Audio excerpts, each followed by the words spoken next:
It's been 20 years since I left Earth for another world. Today, I'll slay monsters and save the world. Right now, flames erupt wildly. Suddenly, an energy explosion flashes, a blinding light swallowing the space, an overwhelming presence. In the darkness, a beastly silhouette appears with eyes burning red. A berserk phantom beast emerges, its voice echoing. Still alive, what a hero you are. It taunts, but your comrades hardly seem to be doing more than holding on. Hearing that, Hyen Seok sneers back. Looks like you're not much better. The berserk phantom beast begins to roar. I'll break that shield. The berserk phantom beast begins to roar. I'll break that shield. Then it unleashes a mighty slash that shatters the surrounding rock. Meanwhile, Hyen Seok's teammates form a shield together to withstand the beast's attack. Purple threatening beams glow around the beast. If you don't submit, I'll crush you. It begins to hurl a purple gale forward. This land is a kingdom forged by my fangs and claws. The purple gales thicken as they surge straight toward Hyen Seok, but his face remains stern. His eyes sharp and fearless. Hyen Seok swings his staff in response, spewing blinding light. Both hands clutching the staff's shaft. Fierce flames erupt around Hyen Seok, and he intones, "It's over." A blinding beam bursts forth, amber gold light spreading violently. Hyen Seok glares in fury, bracing against the explosive light before him. A dazzling golden energy shoots out, tearing the space with force. Hyen Seok activates a flame sorcery, sending the fire roaring higher, and the smoke and flames detonating wildly. Hyen Seok descends, powerfully ripping the ground apart. He stomps hard, leaving a white streak around his feet. A spark shoots straight into the earth, shattering rock and soil. Two ferocious gazes lock onto each other. Around them, huge boulders are smashed. The berserk beast lunges to attack Hyen Seok, its hand raised, revealing sharp claws before it slashes down. But Hyen Seok quickly parries the strike. The sheer force sends him skidding back a long way. The berserk beast laughs ferociously. "That weak hit leaves not a scratch on me." Hyen Seok raises a hand as a red aura surrounds him, asking, "Weak, huh?" He swings his staff, powerful auras hurtling into the beast. Hyen Seok intones, "That should be enough to cut down your arrogance." The beast is engulfed by bursting flame. The hat on its head falls to the ground with a clink-clink. Half-burned, the beast collapses to the ground. Its voice still echoes. "Who in this world dares stand against me like that?" Hyen Seok reiterates, reminding once more, "I am not of this world." The beast bellows, "You speak nothing but riddles. Fine then, I shall fall now, but my body will be absorbed by the earth. And one day." Saying that, it suddenly freezes, eyes wide in disbelief. It wonders, "Am I dissolving?" Hyen Seok laughs. "What's the matter? Can't resurrect anymore." He explains, "The fire burning you is my special power. Nitrending flame is different from ordinary fire that needs oxygen. It burns abstract things, will, reason, memory. You like resurrecting across centuries, right? But that's over now, because what's burning is your very existence." Hearing that, the berserk beast is astonished. "You mean my time is up? Even if I disappear from here, you won't be remembered as a world-saving hero." It emphasizes, "Those you call comrades actually just want you dead here." Hyen Seok replies calmly, "I know." The berserk beast panics, "You know." Suddenly the saintess cuts in, "Hero, don't listen to the monster." Hyen Seok assesses, starting with the saintess. Though she confesses, she actually hates outsiders like me with a passion. Every move she makes has been calculated. He asserts that when the battle ends, they'll purge the hero. Hyen Seok asks again, "Saintess, did I say something wrong?" Hearing that, the saintess's face changes. Her lips press tight and her eyes dark. Hyen Seok's voice continues, "Those two are the same." He judges, "The knight received a relic from the emperor to kill me, a monster slayer. That cowardly king only fears losing his throne." The knight grits his teeth, growling, "What did you?" Hyen Seok continues, "The mages like experimenting on people. They hate me because I oppose the slave system. In other words, since last year I knew they'd kill me after you died." Hearing this, the berserk beast exclaims, puzzled, "Hero, with power that cornered me, you could destroy this world, you know." A flicker of sadness crosses Hyen Seok's eyes, "Because I want to go home." The berserk beast, fatting away, asks bewildered, "Go home?" Hyen Seok's memories begin to flood back. 20 years ago, in 2005 on Earth, I was a 30-year-old office worker brought to this world by someone claiming to be a goddess. "Sir, chosen hero, please save the world from the monsters." It's the usual novel trope, ordinary people transported to another world. But where I arrived, a voice cried, "Please save us." And that was the embodiment of disaster. I tried everything to return. But then the goddess's voice appeared. "You have only one choice, slay monsters and save the world." So I spent 20 years training to fight. At that time, Hyen Seok was stopped by two guards. Even a hero may not leave without permission. In his arms, Hyen Seok holds a child, pleading, I rescued a kid from the village, let them in. But an angry gatekeeper shouted, "It's dying, leave it. Waste of medicine." Then Hyun Seok realized how cruel this world is to abandon the weak. But the bigger problem was someone screaming in pain, hopelessly. A man in a white cap ordered, "Hold it down. Cut off its leg before the infection spreads." Hyun Seok judged the medicine here primitive as the Middle Ages. He thought to himself that a minor infection already meant amputation.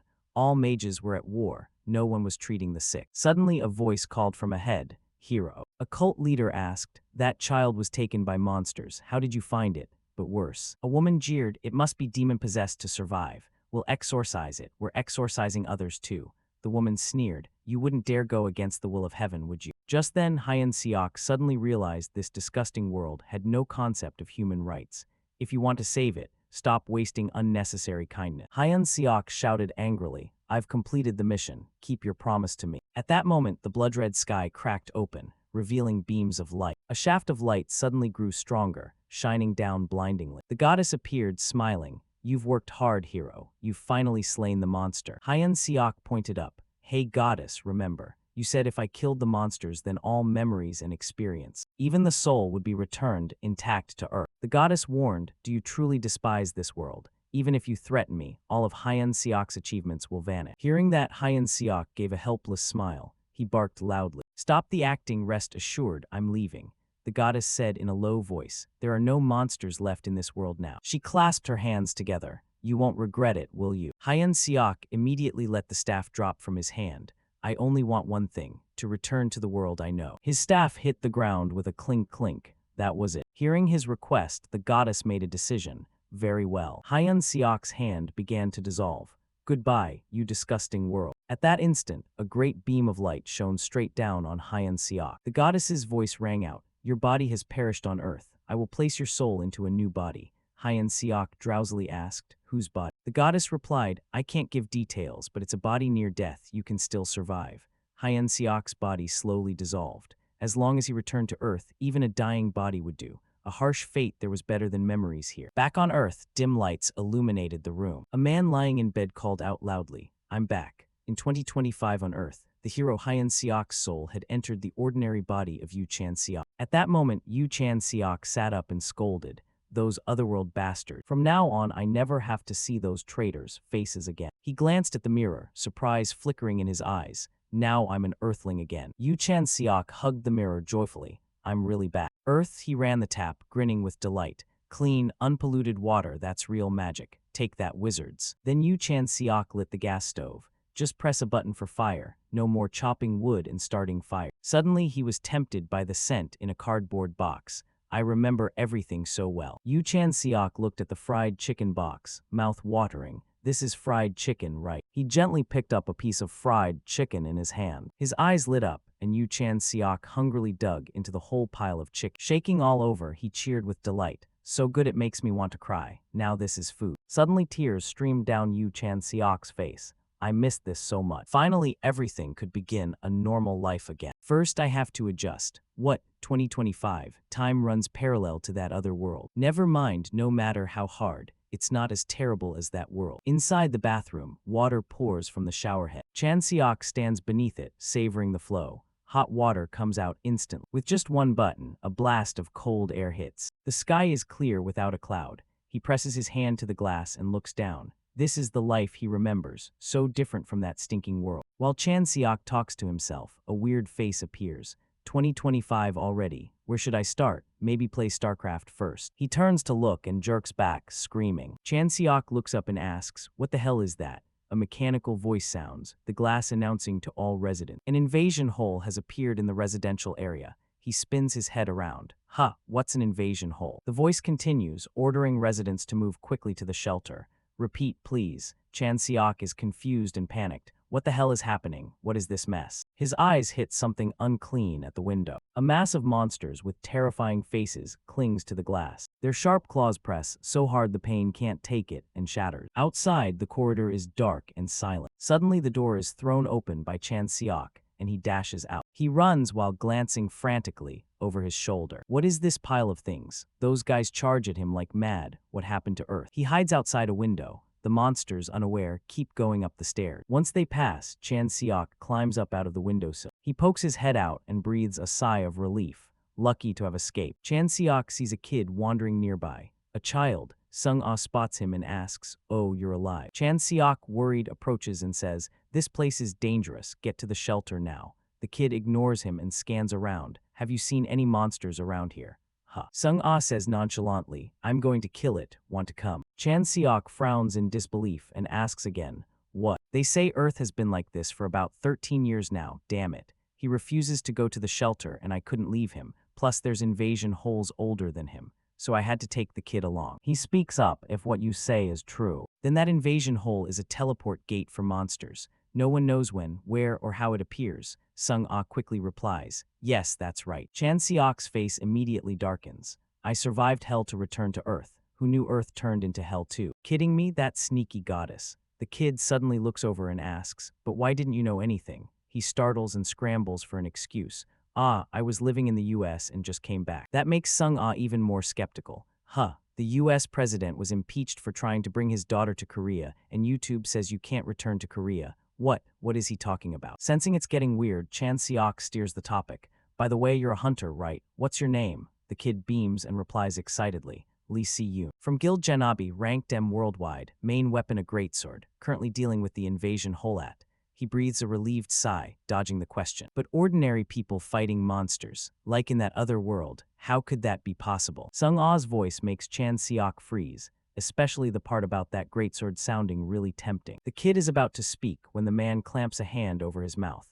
"I've got an awesome Lee Si-yoon clip on YouTube. Wanna see?" Chan Seok slips into a corner, thinking to himself, "Damn it." Outside, there's a pack of monsters prowling for prey. Monsters, and quite a few of them. Exactly 5. Oh wait, counting the one hiding, it's 6. Thankfully this body has above-average muscles, used to fighting multiple foes, so it's fine. But what to do about this kid? Leaving him alone would be asking for trouble. Where did your monster-slaying resolve go, huh? While Chan Seok ponders, a shaft of light spills from somewhere. No decent weapon, what now? At his feet a band of light is wavering wide. Wait, there's mana in the air. Definitely just like what I saw in the other world. So, a black breath flies over and touches the face of a nearby monster. It immediately corrodes and screams in agony. He thrusts his hand forward, and light engulfs Chan Seok's palm, even though 20 years of accumulated mana vanish. He snorts inwardly, thinking that if the air holds mana, engraving NGH letter 1 ECBCH Theern H letter 1 ECF, a D I letter 1 EC5M onto the soul should still work. Fire's weaker than before, Its head falls to the ground and slowly dissolves, but this is enough. Sung-ah, standing beside him, yells praise. "Dude, you're amazing." The kid's eyes shine. "I thought you knew nothing, so I was suspicious. Who knew you had a unique attribute?" Chan Seok awkwardly scratches his head and laughs. "Lucky I didn't get hurt. They call this a unique attribute." Sung-ah suddenly lunges at the monsters. "Oh right, gotta confirm it on the Hunter Academy's official YouTube channel." He runs after her, shouting, "Be careful." Before Chan Seok finishes, the NGH letter 1 ECBCH Theern H letter 1 ECF, a D I letter 1 EC5M flame. A monster bursts out of the black smoke. The flame won't extinguish until the target is truly dead. A spray of red blood splatters, staining everything around. Sung-ah trembles all over, tears welling in his eyes. "Kid." His hand grips the monster, sticky with blood, even though he doesn't know what YouTube is. Chan Seok stands in front, face mild, and says they should stop watching that stuff. He then asks again, "Mind lending me your staff?" Sung-ah finally recovers from the shock. The kid obediently hands his staff to Chan Seok. The monsters not yet fully burned surge from all sides and surround them. His gaze drifts over them emptily. A flurry of strikes is unleashed, blood splattering everywhere. Chan Seok cuts through all the monsters. Wherever he passes, deep red blood splatters. Sung-ah's eyes widen, as if witnessing an unbelievable scene. The kid stammers, "Unreal, you're actually a disguised hunter, right?" He doesn't answer, only stands breathing hard. Back on Earth and still smelling the metallic tang of blood. "I just want a peaceful rest after all the hardship. Who knew this world is no different from that one?" Inside the shelter, people gather in numbers, chatting boisterously. The door slowly opens, a dry creak echoing through the space. Chan Seok walks in, grumbling nonstop. "So now I'm not calling you a little devil, but a kiddo, huh?" Sung-ah follows behind, clutching his staff. "You're discriminating against elementary students." A woman sees them and suddenly calls out, Yoon Sung-ah. She, face full of worry, hugs the boy and asks, "Did you bring Yoon Sung-ah back? Thank you so much. You must have had a hard time with this stubborn child." "Mom, he doesn't understand anything." He scratches his head and replies, "Ah, yes." Seeing the brand earrings and expensive clothes on Sung-ah's mother, Chan Seok thinks, so he's from a rich family. No wonder. Suddenly, a strong tremor shakes everyone into alarm. A giant hand slams and smashes the shelter door. The sound of breaking echoes loudly as people panic and look outside. A monster opens its huge mouth and roars in its own language. People scatter in terror. The shelter has collapsed. Everyone runs away. Sung-ah, a bit frightened, turns to Chan Seok. "Hey, this time we should run. There's no way we can fight." He falls silent, thinking deeply. "I'm not asking for much." Chan Seok's arm trembles. He just wants to return to the world he knows, to his beloved homeland. His palm is crushed until it bleeds. Is that dream too much to ask for? Chan Seok murmurs. "Kiddo," Sung-ah snaps back irritated. "I told you not to call me that." He doesn't care and continues. "You're from a rich family. Why do you want to be a hunter? Can't you stay somewhere safe? No need to fight." The boy listens obediently to everything Chan Seok says.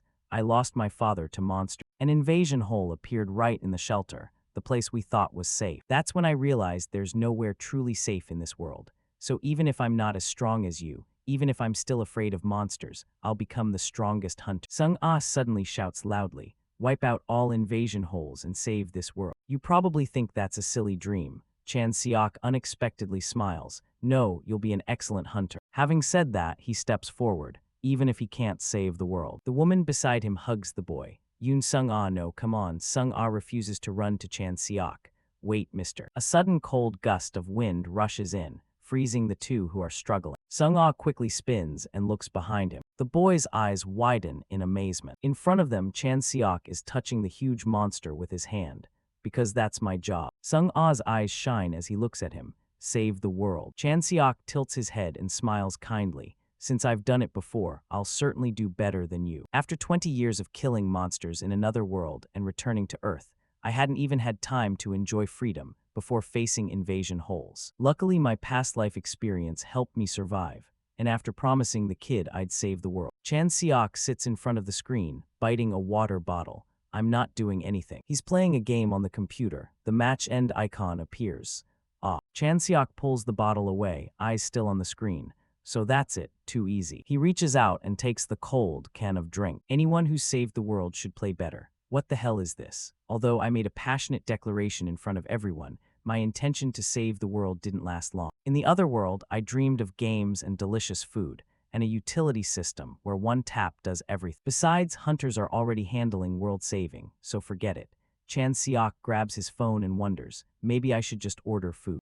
Only the relief money, that's over. The original owner of this body, Yu Chan Seok, was a transport company employee who lost his job because of invasion holes. Now his relief funds are depleted, and he's looking for a new job. He buries his face in his hands. What normal hearing is there now? Chan Seok, depressed, collapses on the table. Invasion holes kept appearing and most companies went bankrupt. Fair enough. To live in modern society, you need a job. Companies only hire experienced people. He lies next to his still-lit phone screen. "Hey, I've got experience too, you know." The Hunters Association area is a towering skyscraper. People keep coming and going, buzzing. "Oh my, I'm becoming a hunter. It's just an audition, but I'm so excited." These days, the exams are just for show. As long as you demonstrate uniqueness, you pass. A pair of indifferent eyes glance over. Just a bunch of idiots following the same mold. A figure strides proudly into the crowd. "What if we get too famous, huh? Anyway, our class will definitely." Before he finishes, he freezes at the person before him. "Who the hell is that?" "It's Lee Si-yoon." Lee Si-yoon, Guild Janabi. The person walking in the middle is Lee Si-yoon, a top 100 global hunter and a Janabi member. The onlookers quickly start whispering. "I thought she went off to clear invasion holes already. Did Janabi send someone to recruit? Who's she here to see?" She scrolls through people's profiles on her phone. Graduate Han Sang-ah, awakening, electric shock ability. Lee Si-yoon props her chin on her hand and asks indifferently, "Can it charge a phone?" "Right." The guard beside her waves and replies quickly, "Not a generator, it's a hunter candidate. His skill in applying his ability is quite good, probably useful." She repeats it, leaving him stunned. Could be not, huh? A sudden shout makes the guard jump. "If you want to hunt invasion hole monsters, you need real combat." Yikes, that scared me. The other guard, excited, says, "Though they stand out at the academy, many don't perform well in the field." Lee Si-yoon, satisfied, takes out a candy and offers it to him. That's what I mean. Now let's go hunt. Thanks for the compliment. Lee Si-yoon ponders. Training is worlds apart from real combat. Those used to safe practice, can they handle a real scene? Han Sang-ah will need a long time to adapt. She sits in the stands looking down. The team leader knows that, so even if I'm absent a week, the announcer then says, Hunters, will begin the first match now. She watches with some amusement. After all, she has to complete her assigned task and boost her value so they'll want to recruit her. The MC adjusts the mic. Oh, this candidate is interesting. He's a civilian, not from the academy. There's never been a precedent like this. What on earth is he relying on to stand on this stage? Candidate Yu Chan-seok, a bit flustered, steps forward. I'm still not used to this new name. The MC's voice booms across the arena.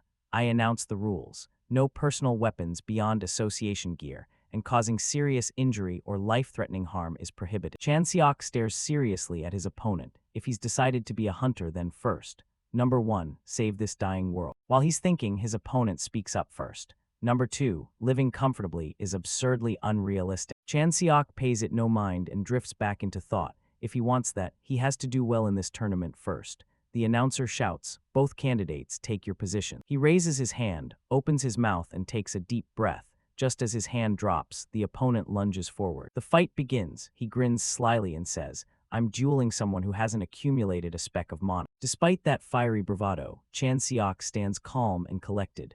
Consider losing to me an honor. His face is full of arrogant, sneaky triumph, and suddenly flames flare around his body. I'm the unbeatable spear king of the academy. No matter how loud the chest thumping, his eyes remain indifferent and unmoved. The spear tip slams hard into the ground. The metal clinks against the floor with a ringing sound. He points the spear forward, then freezes. What is this? His face shows utter disbelief. It's gone. Suddenly a voice whispers in his ear. Hey, Chan-seok darts in from the right. His spear technique is off. He lands a punch to the opponent's gut before he can react. Chan-seok also stomps hard on the opponent's leg. Then he throws a hook punch to his face. The flurry of blows overwhelms his opponent, who, by momentum, topples over. Chan-seok, stunned, quickly says, Hey, wait, it's over already. I thought using a spear risks serious injury, so I went barehanded. Truly, his skill was amateurish to a shocking degree. Let's hope this isn't the average hunter level. Lee Si-yoon's eyes immediately light up as she looks at him.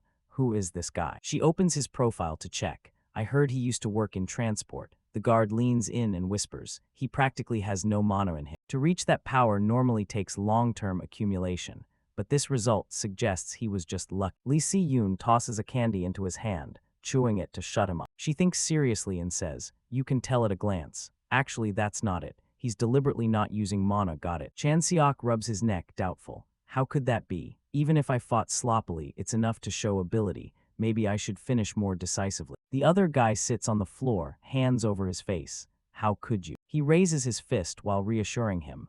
Relax, it's not a fatal wound. The man immediately panics and raises his hands to shield himself. A loud thud echoes through the noisy arena. He lies flat on the ground, eyes rolled back and unfocused. Murmurs start up. What? The winner is candidate Yu Chan-seok. Lee Si-yoon glances slightly to the side. The crowd keeps whispering and gossiping among themselves. She thinks for a moment, then leaps up and calls out, While those guys press keys, I have to act. I want to see this guy's true strength. The guard turns and asks, Where are you going? Lee Si-yoon smiles and replies, I need to meet the guild president. In the following matches, Chan-seok fights while thinking, Too weak. These rookie hunters can't be this underpowered. The more he fights, the more he sees they're all mediocre. He took down a weapon-wielding opponent with a single move. What on earth does the academy teach? Despite going through many rounds, Chan-seok shows no fatigue. Is there not a single competent one here? A sway of white hair appears, lightly drifting in the air. The people up above gush, oh, so pretty, finally getting to see her. A girl steps out carrying a sword. Han Sang-ah, the finalist. Can she stop the mysterious rookie's advance? Chan-seok tilts his head, about to say something. Oh, at least she. Before he finishes, she sighs in contempt. She's the one who accumulated the most mana today, right? Han Sang-ah snaps back. And you have nothing. You only got here by luck, you won't get any further. He pats his head calmly and says, Are those can lines taught by the academy too? Only then does Chan-seok draw his weapon. Well, he ends up unarmed, so probably not unique then. Her eyes flash with a spark of electricity, but I won't go easy on you. His face looks hilariously serious. Thanks, unique trait, huh? I do have one, but if I use it, you'll all get hurt. At the signal, Han Sang-ah takes a deep breath to prepare. Ready. The instant the command rings out, Dazzling bolts of electricity spark around her for battle. The hand gripping her sword's haft is also covered in light and arcs of electricity. Chan Seok's eyes widen now, finally meeting a worthy opponent. Han Sang-ah, eyes stark white, stomps hard into the air and launches forward. She charges, then suddenly hesitates for a moment. Before the slash can be delivered, he flips into the air to evade. She lifts her head, puzzled. He dodged that, even jumped through the electric shock. Interesting, using magnetism on the sword's casing and blade to generate a railgun-like thrust when drawing the blade. He lands and plants one hand on the floor to steady himself. Sure, you're the strongest here, but you missed something important. Han Sang-ah asks confused. What? Chan Seok patiently explains. Your attack thinking is too focused on speed. Han Sang-ah's mistake is creating a magnetic flight path in the air to speed the blade when pulling it out. He snorts and continues. No matter how fast and strong you are, who stands still letting you strike when the trajectory is that obvious? She seems silenced, unable to retort. Don't. Han Sang-ah shouts angrily. Even without that skill, I'll still win. Chan Seok taunts as he rushes in. Are you stupid? I even dodged your fastest strike. She ignores him and pours all her power into the attack. But he calmly slips through her moves. I'm pushing too hard. I'm overstraining my mana. If I keep this up, my body will break down. Chan Seok, unharmed, stands before Han Sang-ah. Impressive, but let's stop here. He smiles, but his words cut like a knife. If it hurts, raise your left hand. Without hesitation, Chan Seok punches her hard in the stomach. Han Sang-ah fails to block in time and is punched until she spits saliva everywhere. He withdraws his arm from her stomach, taking a stance to continue. A barrage of punches follows, which she can't defend against and absorbs fully. Chan Seok raises his arm high, preparing his finishing move. The strike is so powerful that the surrounding dust and smoke are blown away by the gust. Sang-ah's face is dazed from the blow, blood spurting from her nose. She collapses face first onto the arena floor. Witnessed by everyone, the onlookers stare in disbelief. No way, Han Sang-ah, the Academy valedictorian, was dominated. Where did this guy crawl out from? Chan Seok turns and casually rubs his shoulder.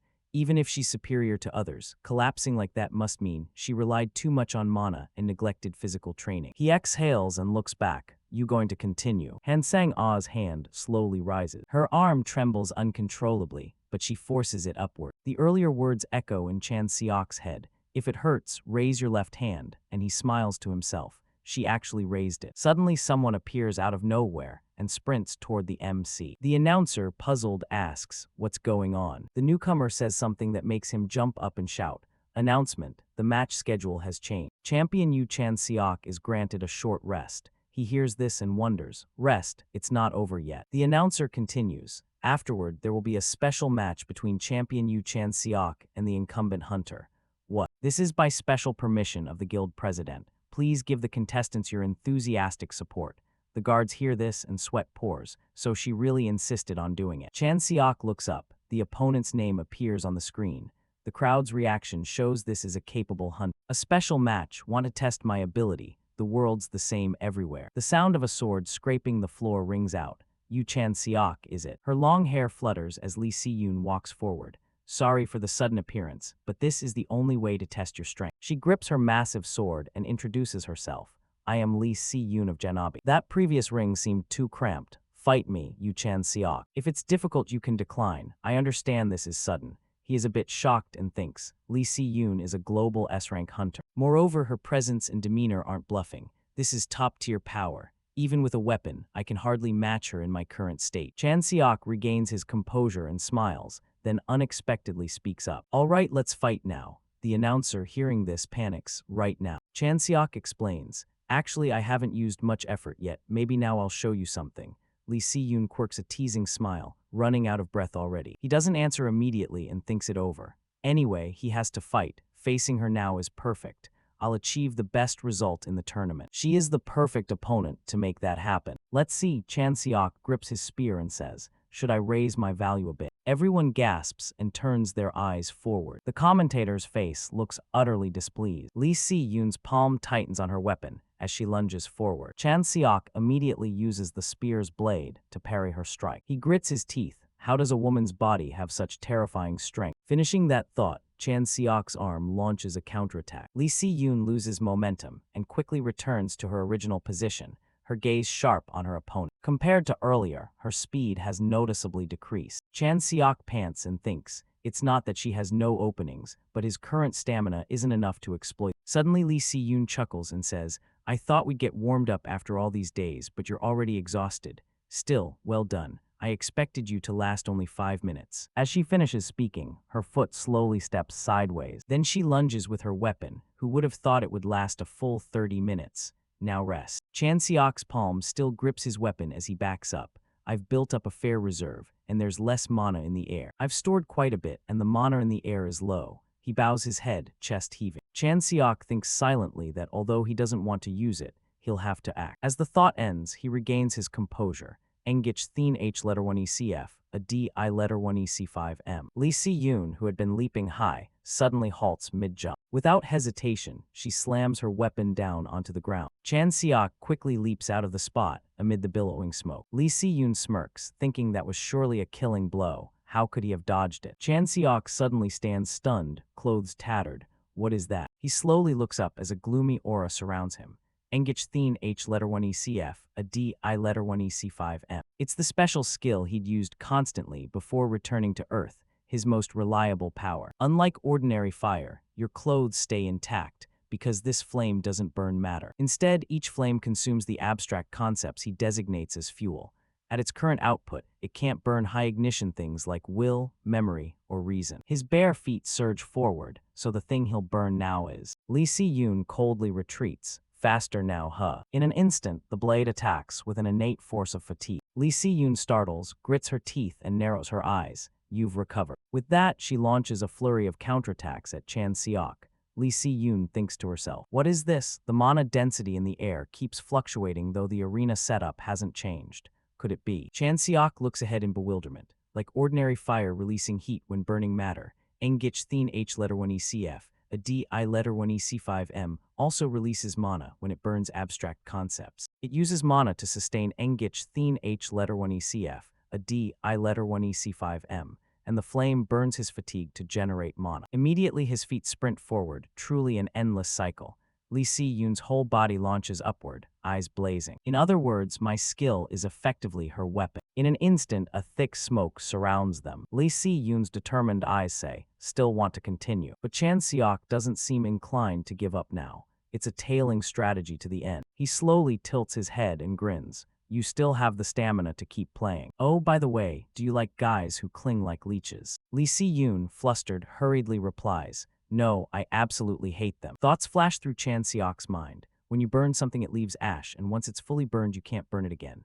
Engich Thin H letter 1 ECF, a DI letter 1 EC5M leaves the same residue.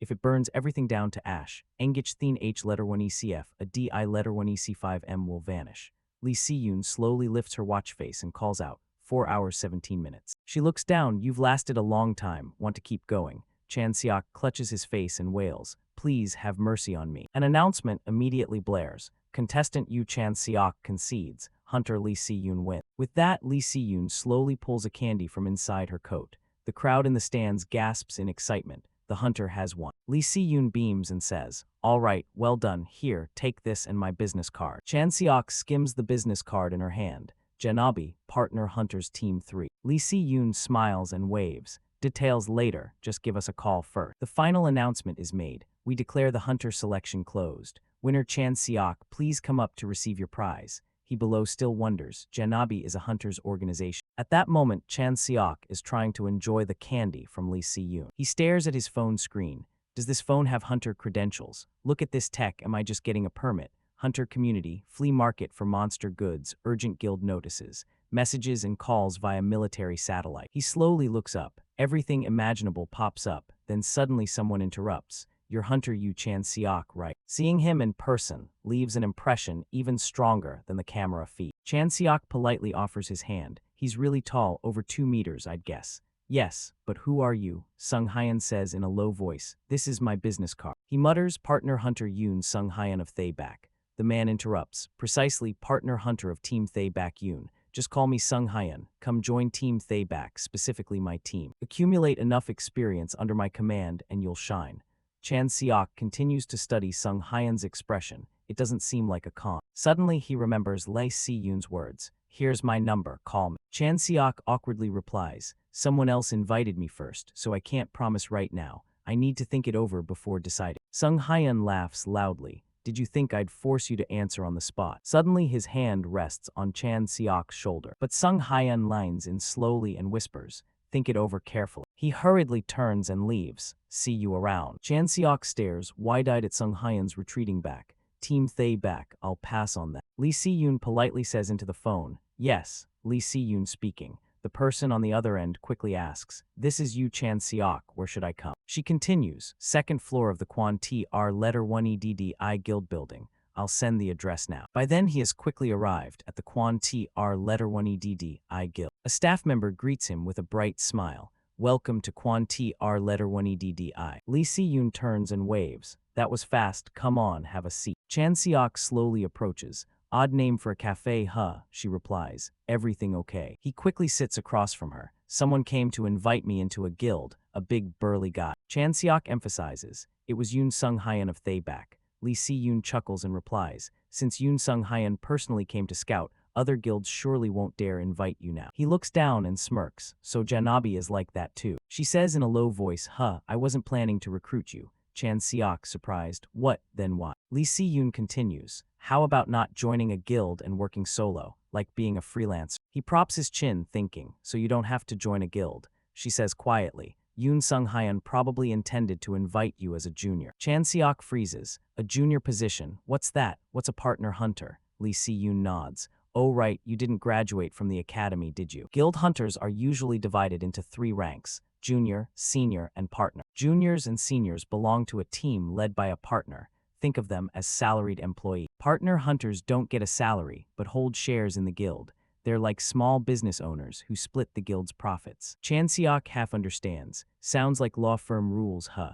Lee Si-yoon nods. Exactly. I heard the first guild founders modeled it after law offices. You don't necessarily have to join a guild and climb from junior to senior to partner. He smiles. I get it. If you're famous and have strong results, they'll come to you. Lee Si-yoon excited. Exactly. Chan Seok frowns in puzzlement. Why is everyone pushing me to go hunting? But I have no connections or experience. It's hard to get decent missions. Lee Si-yoon interrupts in a low voice. I'll be your connector, completely free. Chan Seok grimaces. I don't understand why you're helping so much. She leans back slowly. In the future when you're famous enough that guilds invite you. Oh, there's Janabi too, just think that, okay? He replies. Like investing in the future. An envelope is immediately placed on the table. Read this, decision's up to you. Chan Seok quickly opens the envelope. What's this? Lee Si-yoon explains. It's a mission from Incheon City, a place called Jayadong. 2 years ago they failed to destroy an invasion hole, so it became a danger zone. He asks, so we just go there and destroy the invasion hole. She shakes her head. No, you have to patrol Jayadong Island to detect any new invasion holes and destroy them if they appear. Chan Seok studies the papers closely. It starts in a month, deposit 500. Completion pays an additional 1,500. Considering it's life-risking work, the pay isn't very high. Lee Si-yoon looks up and smiles. If you're unhappy, get stronger and become famous. Then the money will flow into your pocket. She emphasizes in a low voice. So what's your answer? Chan Seok's lips twitch with some hesitation. Me. 2 expensive cars speed by. Already agreed. How is he? Lee Si-yoon solemn. Yes. The person on the line is surprised. Yu Chan Seok came from common origins, defeated a weapon-wielding opponent barehanded at the tournament. Not bad. She chuckles, that's a bit of an understatement. Give him candy and see what he can do. He fought me for 4 hours straight. The other party surprised. Really? You must have held back your strength, right? Lee Si-yoon protests. Team leader, I've been a hunter for 10 years. 10 years slogging through the worst hellholes. I usually toy with them, but him, 4 hours, unbelievable. Even with reincarnation, monsters like that are rare. The person on the line says gravely, but even if you rate him highly, the Jayadong mission clearly only recruits experienced hunters. No matter how skilled he is it really okay to have him operate among veteran hunters? Lee Si-yoon's palm grips the spear shaft tight. Don't worry about that, team leader. I've assigned someone trustworthy to him. The other person hesitates. Okay, the Janabi strategy is your call. What if he reaches your level? Lee Si-yoon smiles and says, this might make you uncomfortable. But if you Chan Seok reaches my level, he could even take you down, team leader. A month earlier at Chan Seok's apartment complex, a delivery guy struggles under a heavy load on his back. Room 1506, 1506 huh. His finger quickly presses the doorbell. What did I deliver that's this heavy? The courier fumbles outside the door for a moment. Which room's next? By then Chan Seok has already grabbed the package and slammed the door shut. Made it. He folds his arms and stares at the item before him. That took forever to arrive. The clasp on the package is finally opened slowly. Instantly, Chan Seok's gaze freezes in surprise, and he seems pretty excited looking down at his hands. This spear will do for now. And here's the emergency potion. The potion, an emergency hunter elixir, contains concentrated magical power, useful for a quick energy boost. The normal way to use magic is like drinking filtered water. Control ambient magic, store it in your body, then use it when needed. The potion shortens that process. But I use magic differently from ordinary people, skipping the storage step and absorbing directly from the air. The advantage is it's unlimited, since it taps into the sky's magic. Moreover, the meridians that receive and release magic gradually strengthen, allowing them to hold more energy. The only downside is low output when your meridians aren't developed, making it hard to produce great power quickly. There's no time now to wait and build up a bit before using it. So if I train hard for a month, I should definitely reach the required level. On a fresh morning in Incheon, on Jiadong Island, everyone is lined up in a huge crowd. Immediately, a phone with its screen lit is raised. She tilts their head and announces, "Verified identity, Team 8 Hunter Yu Chan Seok." A sheet listing team numbers is firmly posted on the pole, and chatter starts buzzing in people's ears. That win must have paid well. When do we depart? So nervous, so sleepy. Team 8, Area 8 right. Suddenly Han Sang-ah calls out from somewhere. Yu Chan Seok. He replies in a low voice, "You seem pretty calm." In her hand, Han Sang-ah grips a spear shaft tightly. "I'm always like this. Last time it was just static electricity. Anyway, being on the same team is good. Let's cooperate on this mission." Chan Seok turns back coldly. "Why should I?" Han Sang-ah slowly falls in beside him. "You're stronger than me, so I want to learn." Chan Seok starts to complain. "Oh man, my shoulder's about to fall off. This is embarrassing." She winces. "Do you have cramped joints? Cramping is a dangerous habit. Using a spear like that will get you killed. Take care of your health." Chan Seok frowns, thinking, she was the same during the match, she really doesn't joke around. Someone immediately calls for attention. "Everyone, please gather. Team 8, since you've assembled all members, I'll report the mission detail. We have a new member, so I'll explain the terms. Please bear with me." Invasion holes are classified as ranks 1, 2, 3, and unranked. The closer to rank 1, the more dangerous. Also, if a hole appears first in an area, Alpha is added to its name. Currently, the Alpha hole location in Jiadong is the church north of Insari. Although it's unranked now, its characteristics mean the invasion hole will grow stronger over time.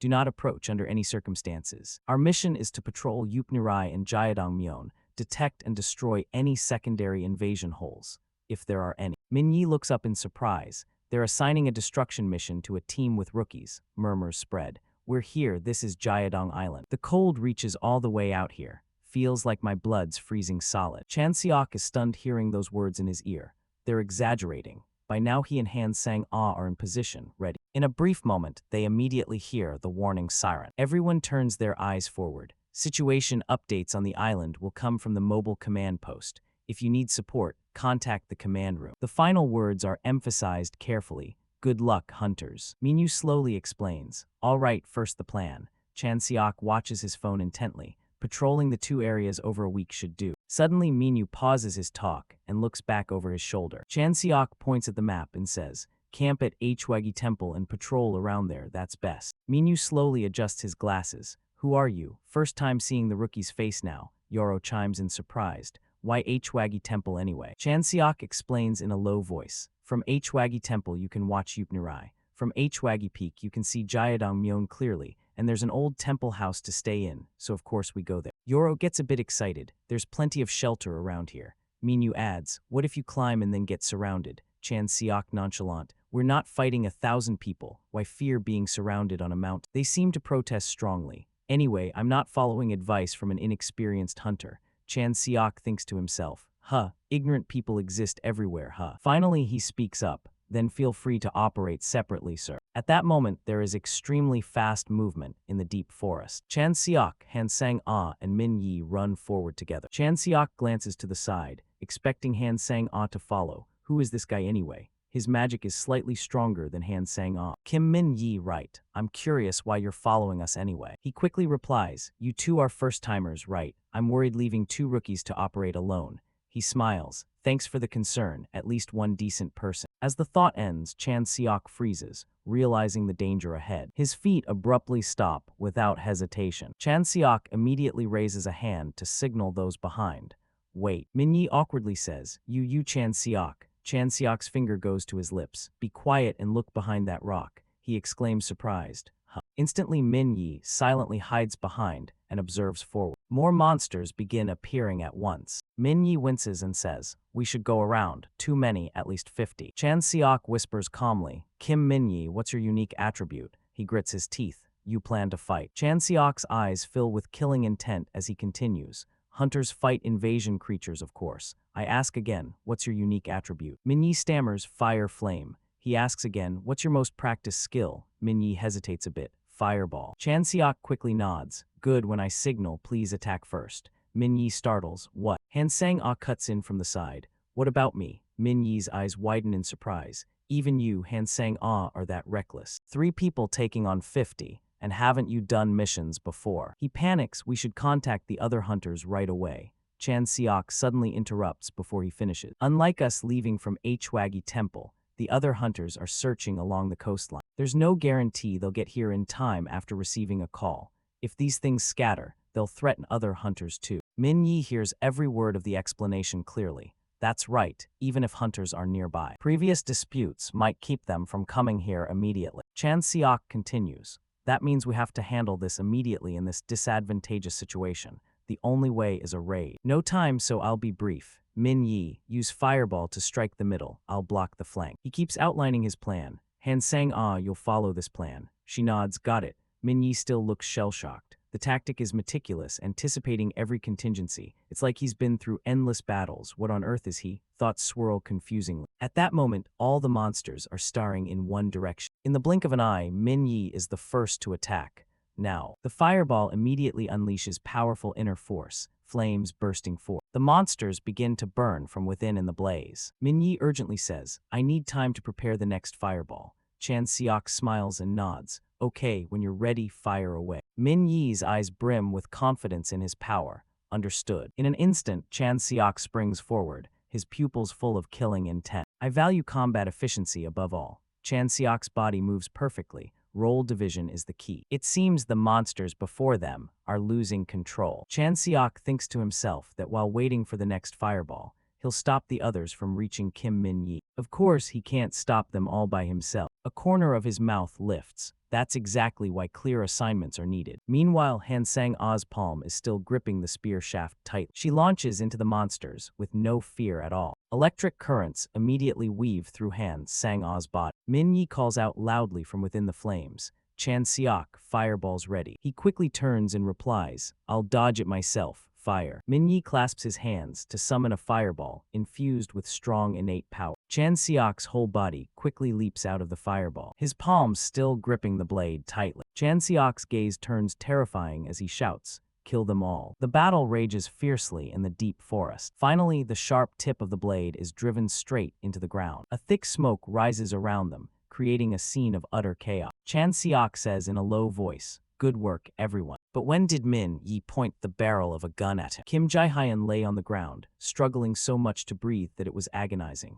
As his internal injuries began to take effect, everything went dark before his eyes. He couldn't even feel his heartbeat anymore. He was barely staying upright with his last reserves, using mana to stop his body from completely collapsing. Yu Chanseok stood there, watching the light fade from his opponent's eyes. With his last strength, Kim Jae-hyun begged the captain for help. Suddenly, a blinding light exploded from the void, tearing the surrounding space apart. Yu Chanseok sensed something arriving and immediately braced for the new threat. A gigantic impact shook the ground as he blocked a sudden, powerful strike. The force behind the blow was terrifying, cracking the road right beneath his feet. Yu Chanseok looked around, trying to pinpoint the source of the attack. A gloved hand drew taut a traditional bow, mana crackling. The captain appeared, impressed that Yu Chanseok instinctively blocked that shot.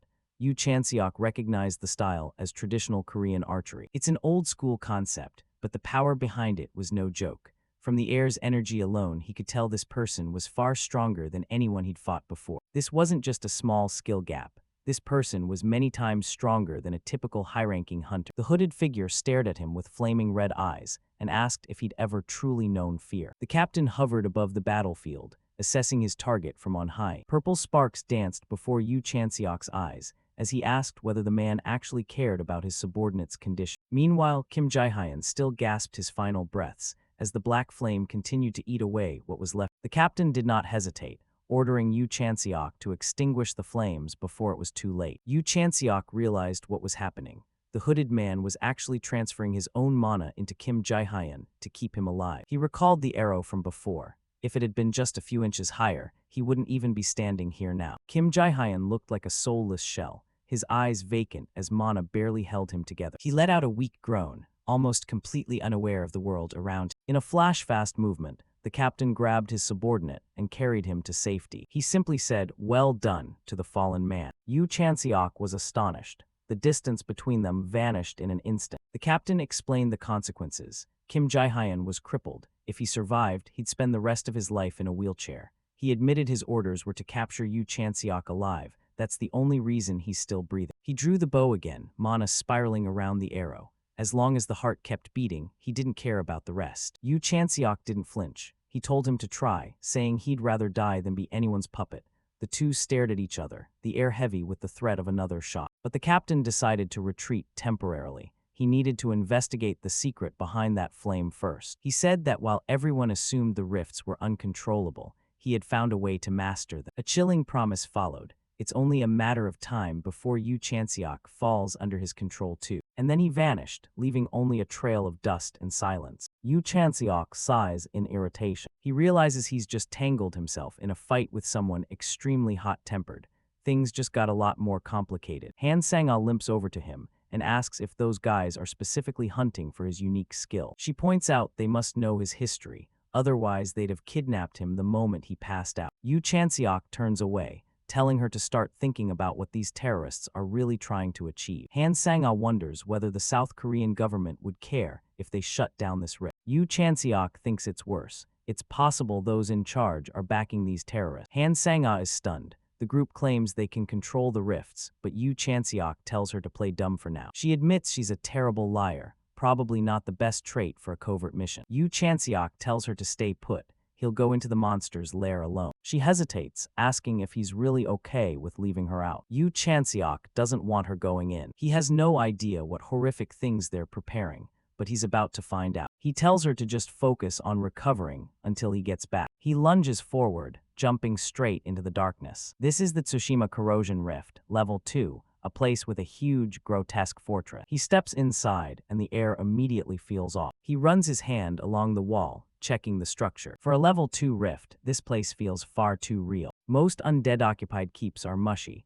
but this one is solid as stone. The dark energy is extremely dense here, making every breath feel like needles in his lung. He can feel it. The rift's core lies just beyond the next door. He forces away the unease, thinking that contemplating death before a fight is never a good sign.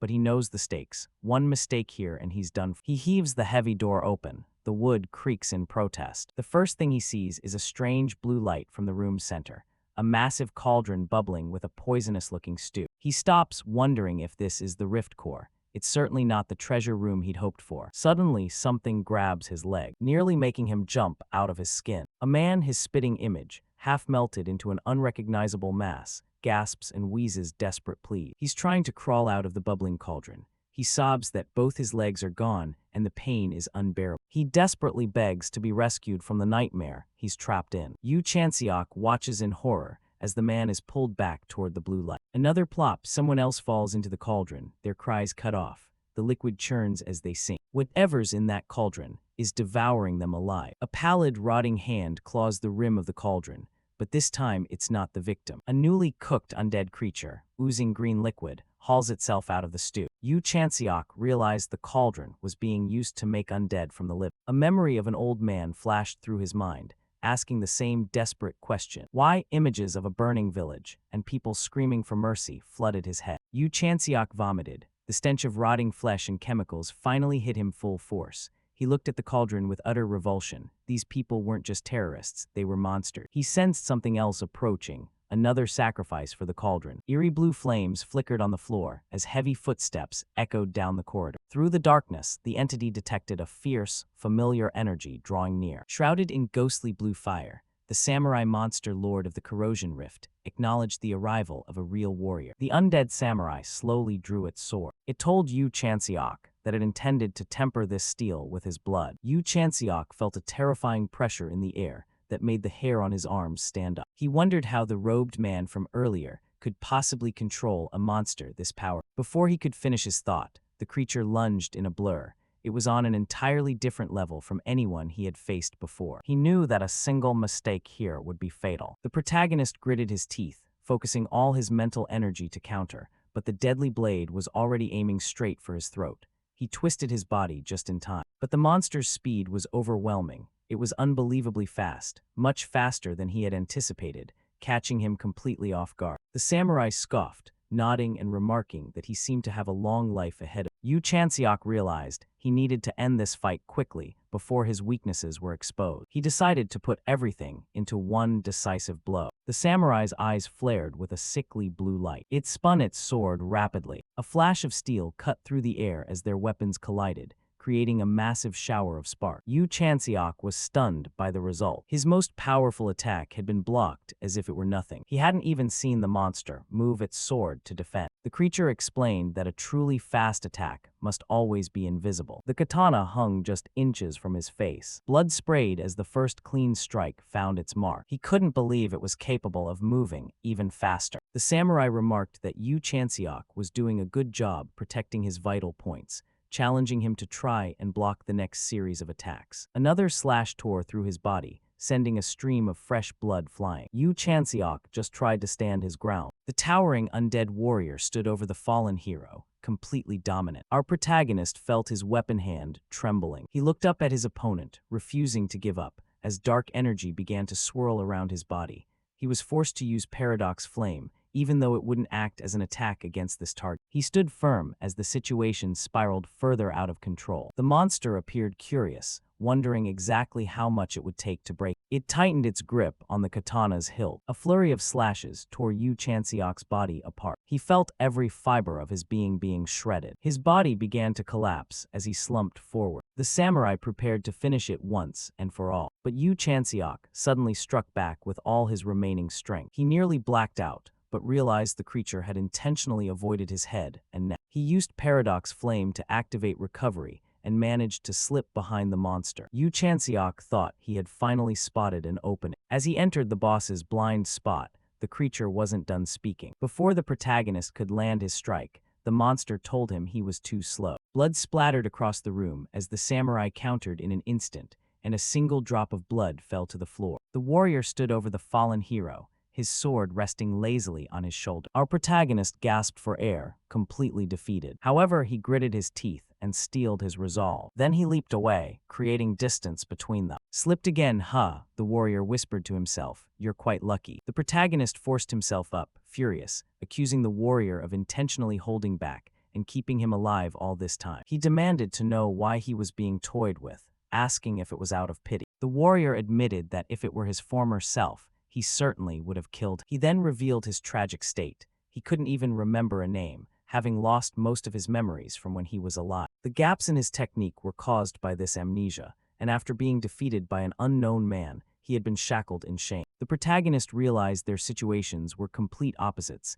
and identified that shackle as the control the terrorist had mentioned. The warrior gripped the shackle, lamenting that he had lost too much. He had lost his name, and the reason he had once picked up a sword. Now all that remained was a deep-seated resentment soaked in sorrow, which had become the fuel for his blade. His power exploded, crackling violently around them. The protagonist panicked, wondering what he could do now. Just then the warrior asked if his current form, the embodiment of pure sorrow, truly looked pathetic, as his power began to transform him. The protagonist watched in silence, noticing that the samurai's resentment had become more dense, and analyzed that although the warrior's power had increased, he had also lost a significant amount of technique and experience. A new strategy began to form. If this transformed warrior couldn't kill him in a single strike, he still had a chance to win. He knew that to defeat this powerful, sorrowful being, he had to exhaust every bit of his remaining strength. The decisive battle between Yu Chanseok and the amnesiac Rift Warrior,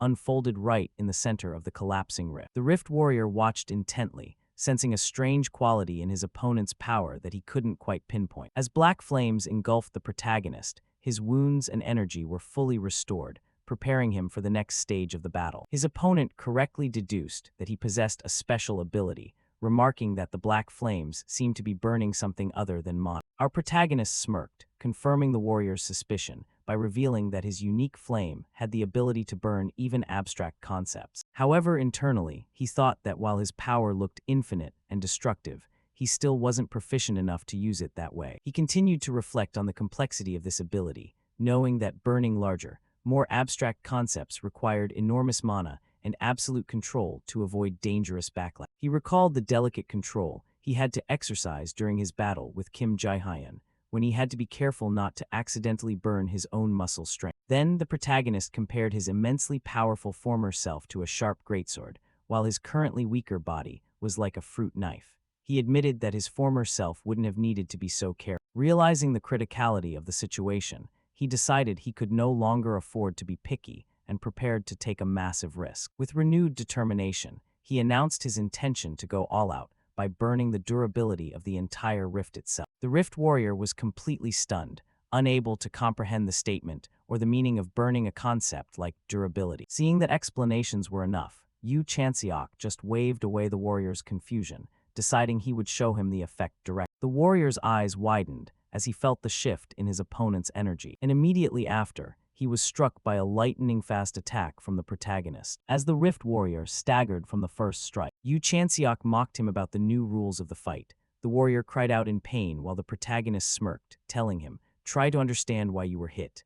Now that he realized his opponent had limits, the protagonist was confident that the tide had completely turned in his favor. Eager to test his own limits, he decided this was the perfect opportunity to see how far his current power could go. Their collision was so fast and violent that they looked like swirling shapes of blue and pitch-black energy. No longer bound by gravity, the two warriors engaged in a spectacular high-speed aerial battle amidst the floating debris. The Rift Warrior raised his sword, preparing for the finishing blow. However, Yu Chanseok blocked it with his spear. Gritting his teeth, he poured all his strength into the spear. But the Rift Warrior overwhelmed him with sheer power and sliced his spear in two. In a flashing moment, a clean strike hit its mark, sending our protagonist plummeting downward in a state of shock. The battlefield was now a surreal, dreamlike scene, with floating boulders beneath a hazy sky. A shattered, moon-like orb hung in the sky of the crumbling dimension, adding to the desolate atmosphere. Yu Chanseok's power continued to disintegrate the world around them as massive chunks of land broke apart. Taking advantage of the chaotic environment, Yu Chanseok stomped and broke a platform to launch himself forward. The force of the lunge created a massive shockwave, propelling him through the air at terrifying speed. The Rift Warrior was caught off guard as his opponent closed the distance in the blink of an eye. For the first time, a look of genuine surprise appeared in the warrior's eyes as he faced this unfamiliar attack. Yu Chanseok's eyes glowed with power as he unleashed a new and devastating attack, summoning a storm of phantom blue spears, a technique completely foreign to his opponent. The Rift Warrior was trapped in the storm of blades, unable to defend against the sheer volume of projectiles. The overwhelming power of the attack sent the warrior plummeting downward. He looked down, completely baffled by the turn of events. Then he admitted to himself that despite the countless battlefields he had seen in the past, he had never encountered such power. Clearly unsettled, he demanded to know what kind of creature his opponent really was. His confusion turned to panic as he sensed Yu Chanseok preparing an even more powerful final blow. As he looked up, a massive cross-shaped energy structure was manifesting in the sky. The colossal energy attack descended, ready to obliterate everything in its path. Yu Chanseok thrust his spear forward, locking the attack into position and entrapping his opponent. A cage that was impossible to escape from formed out of brilliant turquoise energy rays, surrounding the Rift Warrior. The warrior was trapped, his body suspended helplessly inside the complex energy prison, screaming in agony. But just then, with an indomitable roar, he unleashed a massive surge of power in a desperate attempt to shatter the prison. His own energy swirled chaotically, threatening to break the trap that Yu Chanseok had carefully woven. As the warrior focused on breaking the cage, Yu Chanseok lunged, seizing the perfect moment for the final, decisive blow. He let out a battle cry as he poured all his remaining strength into an ultimate attack.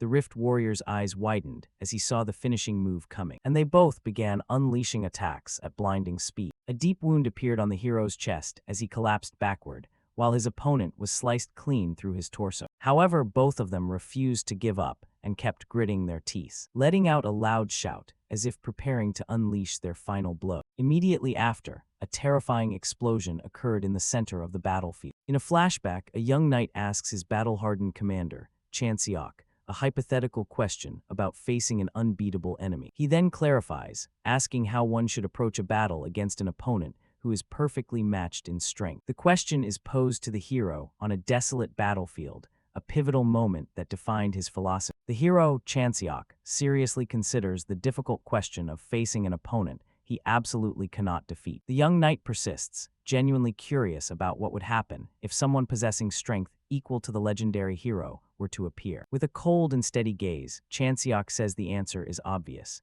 He offers his ruthless philosophy. In a true battle between two perfectly matched opponents, one of the two will not survive. Back in the present, a wounded Yu Chanseok stands triumphantly over the defeated Rift Warrior. His own words from the past echo in his mind. The form of the Rift Warrior dissolves into particles of light, his existence gradually fading away. As the last remnants of the warrior dissipate, he remains the sole survivor.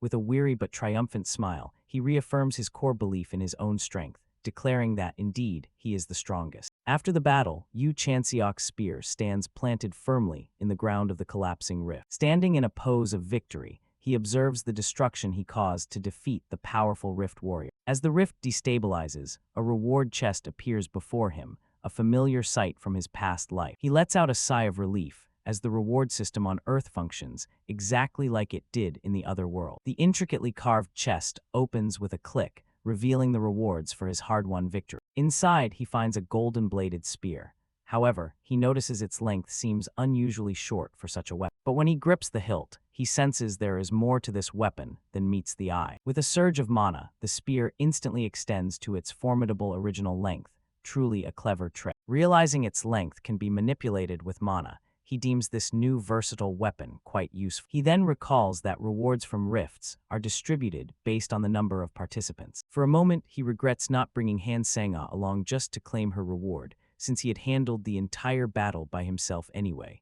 This says a lot about his character. A thought flashes through his mind as he wonders if her sword survived the previous encounter. With the rift now closed, the once chaotic Tsushima airport stands silent under the peaceful night sky. Nearby, Han Sang-a is resting, recovering from the ordeal. She is fast asleep. Just then, a sword, complete with its scabbard, gently hits her head, thrown by Yu Chanseok, a rather unusual way to get her attention. As she turns around, she calls his name. She says she has never seen a sword like this before, and he tells her it's a good replacement. Impressed by the quality and the weapon's perfect maintenance, Han Sang-a expresses her gratitude. However, she worries that he might have taken it from within the dangerous rift, but he simply brushes off her concern and asks if she has rested enough. His expression turns serious as he declares that he is also about to go rest. His body is exhausted, and he collapses from complete fatigue, a sudden and dramatic end to his victory. Witnessing him collapse, Han Sang-a realizes with a start that even her seemingly invincible master has his limit. News of Yu Chanseok clearing a Tier 2 rift by himself spreads like a shockwave through the hunter community,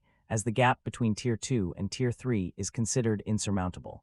Simply put, this feat should have been impossible. On the streets, people are buzzing about the astonishing news, finding it hard to believe that a rookie hunter could achieve what even skilled pairs find difficult. Yu Chanseok becomes an overnight superstar, his face appearing on every billboard as the public hungers to know more about this mysterious new hero. While recovering at the hospital, his phone is bombarded with so many messages that he can't find the important ones. The newfound fame turns out to be a burden, as he can't even step outside without being recognized. His relative peace is quickly broken by a knock on his private room door. A woman with braided purple hair introduces herself as Ya Sujiang from the Embargo Tower Secretariat. Yu Chanseok thanks her for paying his medical bills, and she explains that her company isn't well known yet because their main field is ICT. Getting straight to the point, he says he is curious about the real reason for this visit. Knowing that such expensive treatment isn't an act of pure charity, he bluntly asks what Embargo Tower wants from him. He is clearly not the type for small talk.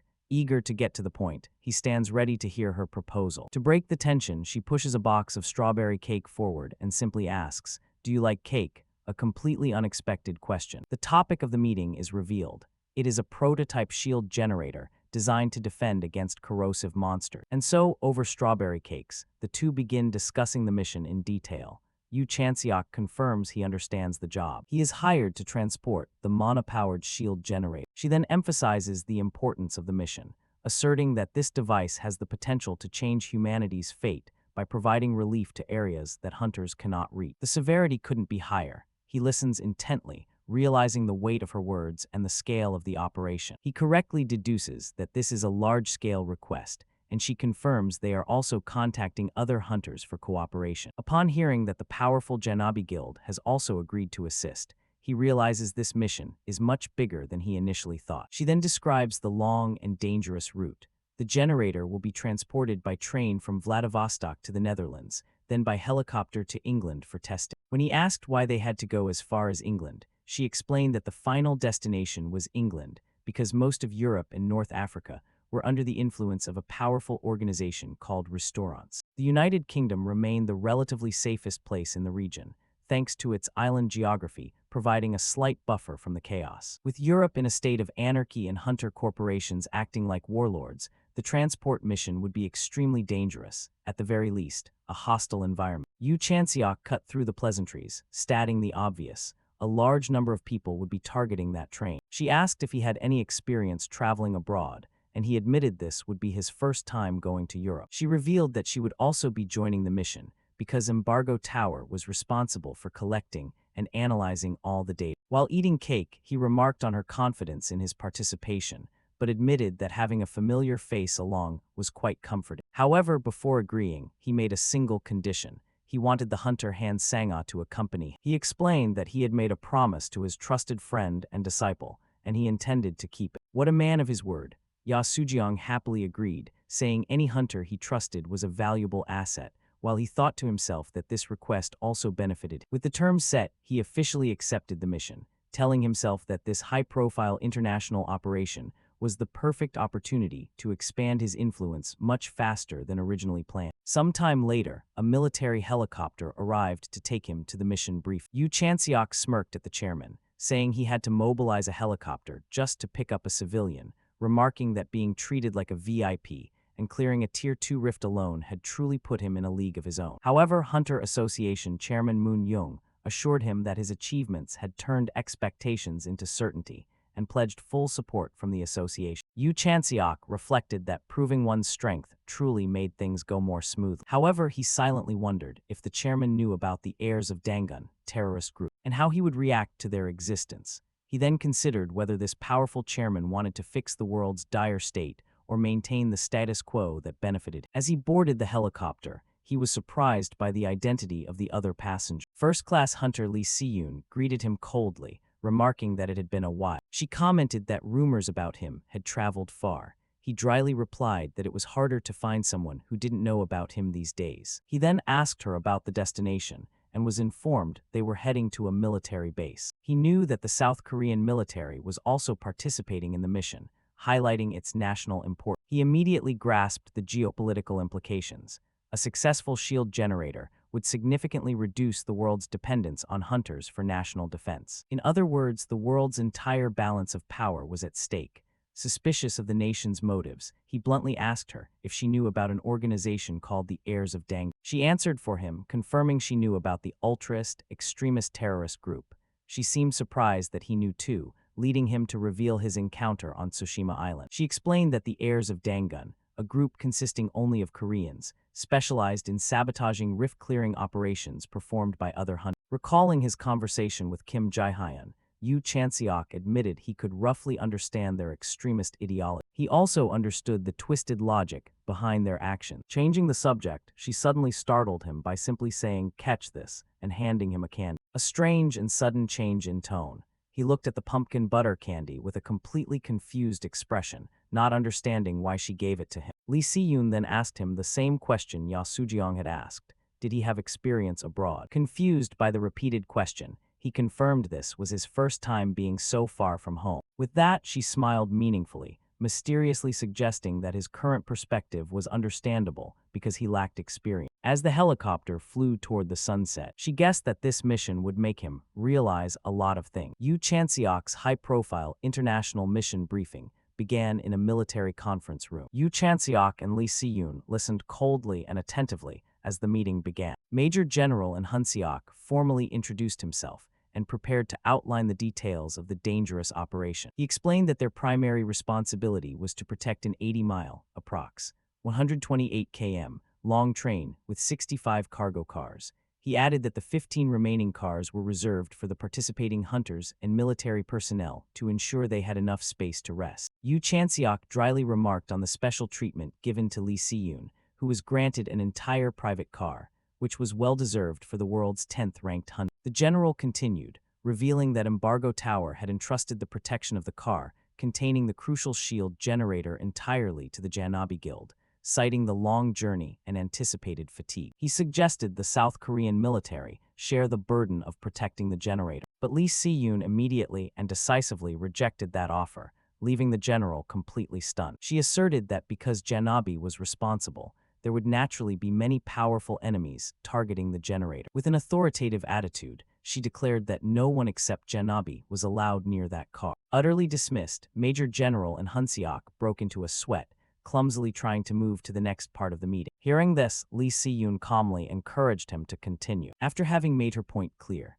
the general outlined the perilous route, highlighting 7 high-risk corrosive areas between Vladivostok and the United Kingdom. But the threats didn't stop there. He warned about Siberian bandits and revealed that out of the 8 European warlords contacted, only 3 responded appropriately. Yu Chanseok immediately realized the grim implications. The 5 warlords who didn't respond must be considered hostile. A soldier voiced a common concern, asking how they could deal with corrosive monsters, bandits, and warlords throughout the 2-week mission. Doubt spread through the room as other officials whispered that the mission's success seemed impossible. Then a single confident voice interrupted the desperation, telling everyone not to worry. It was Lee Si-yoon, who looked around the room and vowed with cold conviction that she would ensure the train arrived safely no matter what happened. On D-Day, the operation officially began at the snow-covered Vladivostok station in Russia. The instructor called for second-class passengers to quickly board the train. Yu Chanseok walked along the long, snow-covered platform toward his assigned car. He stretched his neck, remarking on the insanely long walk to get to the first-class cars on the kilometer-long train. However, he was abruptly intercepted by Han Sang-ah, who reminded him of the promise he made to her.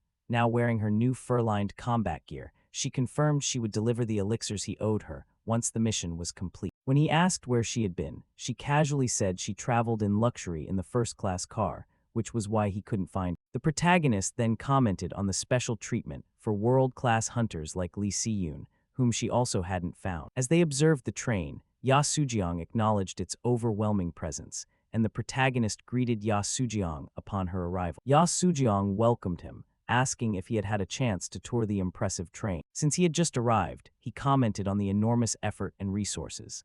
Clearly, Embargo Tower had invested heavily in this mission. He then looked at the car containing the generator, which was heavily guarded, calling its defense system truly armored security. However, he asked Ya Sujeong, "But isn't it more dangerous because it stands out too much?" She clarified that although the car was eye-catching, the depleted uranium armor made it extremely safe. Yu Chanseok felt reassured, believing that with Lee Si-yoon present, the mission would go smoothly unless something serious happened. However, his confidence was instantly shattered when a swarm of strange, flying eye monsters attacked the train. A wounded hunter screamed for help, yelling that anyone free should go to car 57. Cursing under his breath, Yu Chanseok immediately took action to handle the threat. Less than 10 minutes after departure, the train was under full-scale attack by a massive swarm of corrosive monsters. As he fought, he got increasingly frustrated, shouting that no matter how many he killed, they never ran out.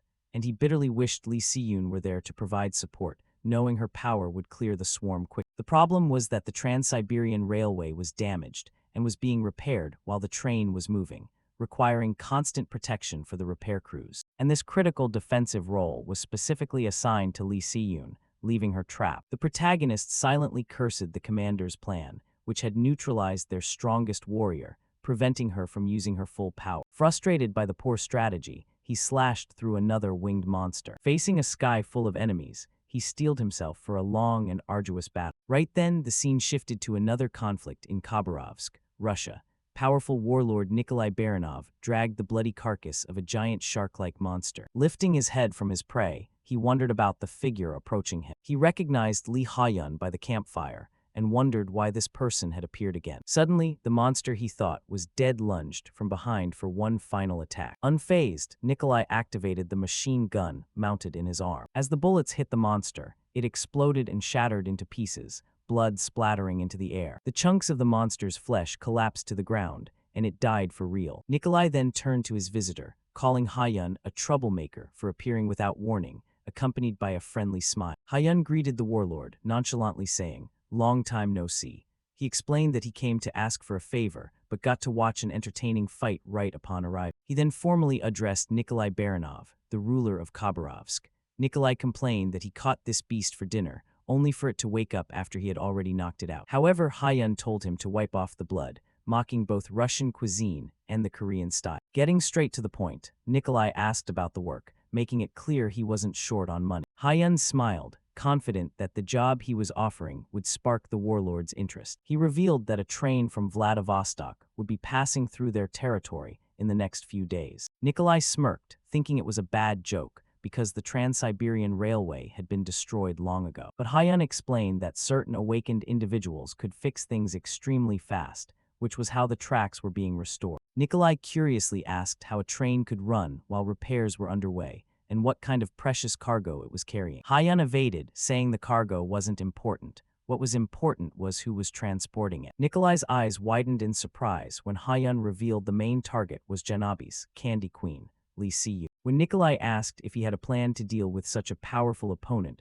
Haiyun just smiled and said, "Of course." A cruel grin spread across Nikolai's face as he coveted the idea of robbing a train guarded by a world-renowned hunter. However, Haiyun clarified the objective. It wasn't a robbery, but a sabotage mission targeting a specific carriage, the protection of which was the Janabi Guild's assignment. Considering the warlord to be trash who sold his humanity, he made it clear that he did not want that carriage blown up. Instead, he gave Nikolai a terminal and instructed him to infiltrate the carriage and connect the device to the machinery inside. Nikolai excitedly asked if he could smash the cargo afterward, and Haiyun confirmed that would be even better. Thrilled at the prospect of a good fight, Nikolai roared that he accepted the job. He swore not only to destroy the cargo, but also to slaughter all the remaining hunters right in front of Li Siyu. With a bloodthirsty roar, the ruler of Khabarovsk prepared to unleash hell upon the unsuspecting train. On the speeding train, Yu Chansiok was hacking his way through a swarm of flying monsters alone. Watching from afar, the other personnel on the mission couldn't believe their eyes, astonished that a rookie was single-handedly killing nearly 100 monsters, a display of strength that defied belief. With a final thud, he slammed his spear into the roof of the train. The immediate threat was resolved. People whispered that he looked more like a monster than the creatures themselves. As he observed the carnage, our protagonist secretly thought that this area was now relatively clean. He glanced over at the other hunters, who were injured and exhausted, judging that they had been of no help during the early stages of the mission. It seemed he wasn't impressed at all. Realizing he couldn't rely on them, he coldly concluded that from now on, he would have to carry the battle alone. Meanwhile, Han Sang-a, ever the diligent hunter, tried to rally her exhausted teammates, reminding them that the mission wasn't over yet. Yu Chansiok smirked to himself at the sight, thinking that, as expected, she was the only one who was actually useful. But his train of thought was abruptly cut short by a strange vibration. A massive explosion tore through the landscape ahead, destroying the train tracks amidst the flying snow and ice, and in a heartbeat, the path forward was completely blocked. As he wondered if it was an avalanche, the radio control room radioed in, confirming they had detected an obstacle, but would continue to push forward. Sensing real danger, Li Siyun's eyes glowed as she urgently transmitted a message to the control room. Her voice was sharp and authoritative, giving a single, vital order: stop the train. Standing on the roof of the lead car, she confirmed her suspicions, declaring that the enemy had appeared. Just then, a massive beam of red energy shot through the air from a distance,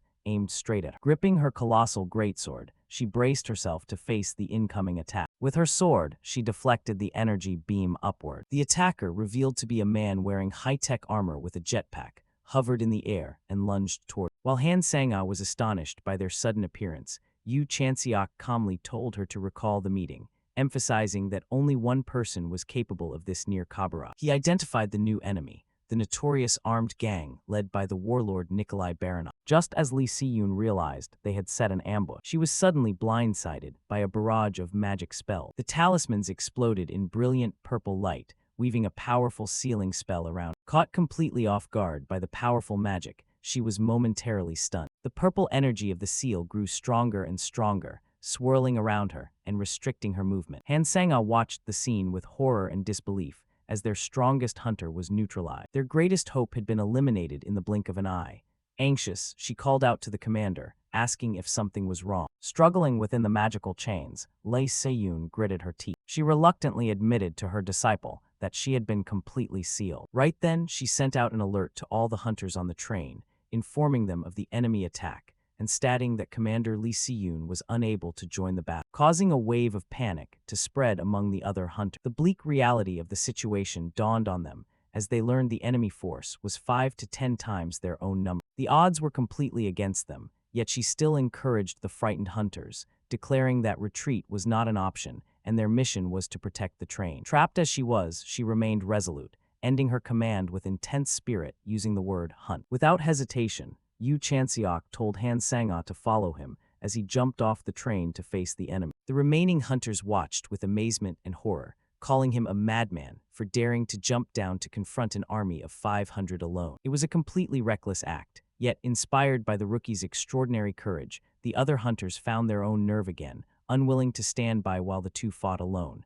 It seemed his courage was contagious. Even while sealed, Lee Si-yoon remained steadfast, vowing to break the seal and return to the front lines as soon as possible. However, a man named Lee Hyun appeared before her with a smug look, saying that escaping his seal wouldn't be that easy. Lee Si-yoon glared at the newcomer, instantly recognizing his magic and asking if he was the one responsible for the seal. He calmly introduced himself as a member of the heirs of Dangun and revealed that he and Lee Si-yoon were actually distant relatives. He then mockingly called her 10th cousin, asking if meeting a relative in a foreign land wasn't a joyful occasion. Ignoring the taunts, she tried to smash the seal with raw power, but her massive greatsword shattered instead of the seal. For the first time, she revealed a look of genuine surprise, staring at the broken hilt in her hand. This was the first crack in her composure. Lee Hyun, however, arrogantly stated that the seal wouldn't be broken that easily, and advised her to surrender since she had been disarmed. But she just smirked, asking why he was making such a big deal over a broken sword. She twisted the ring on her finger,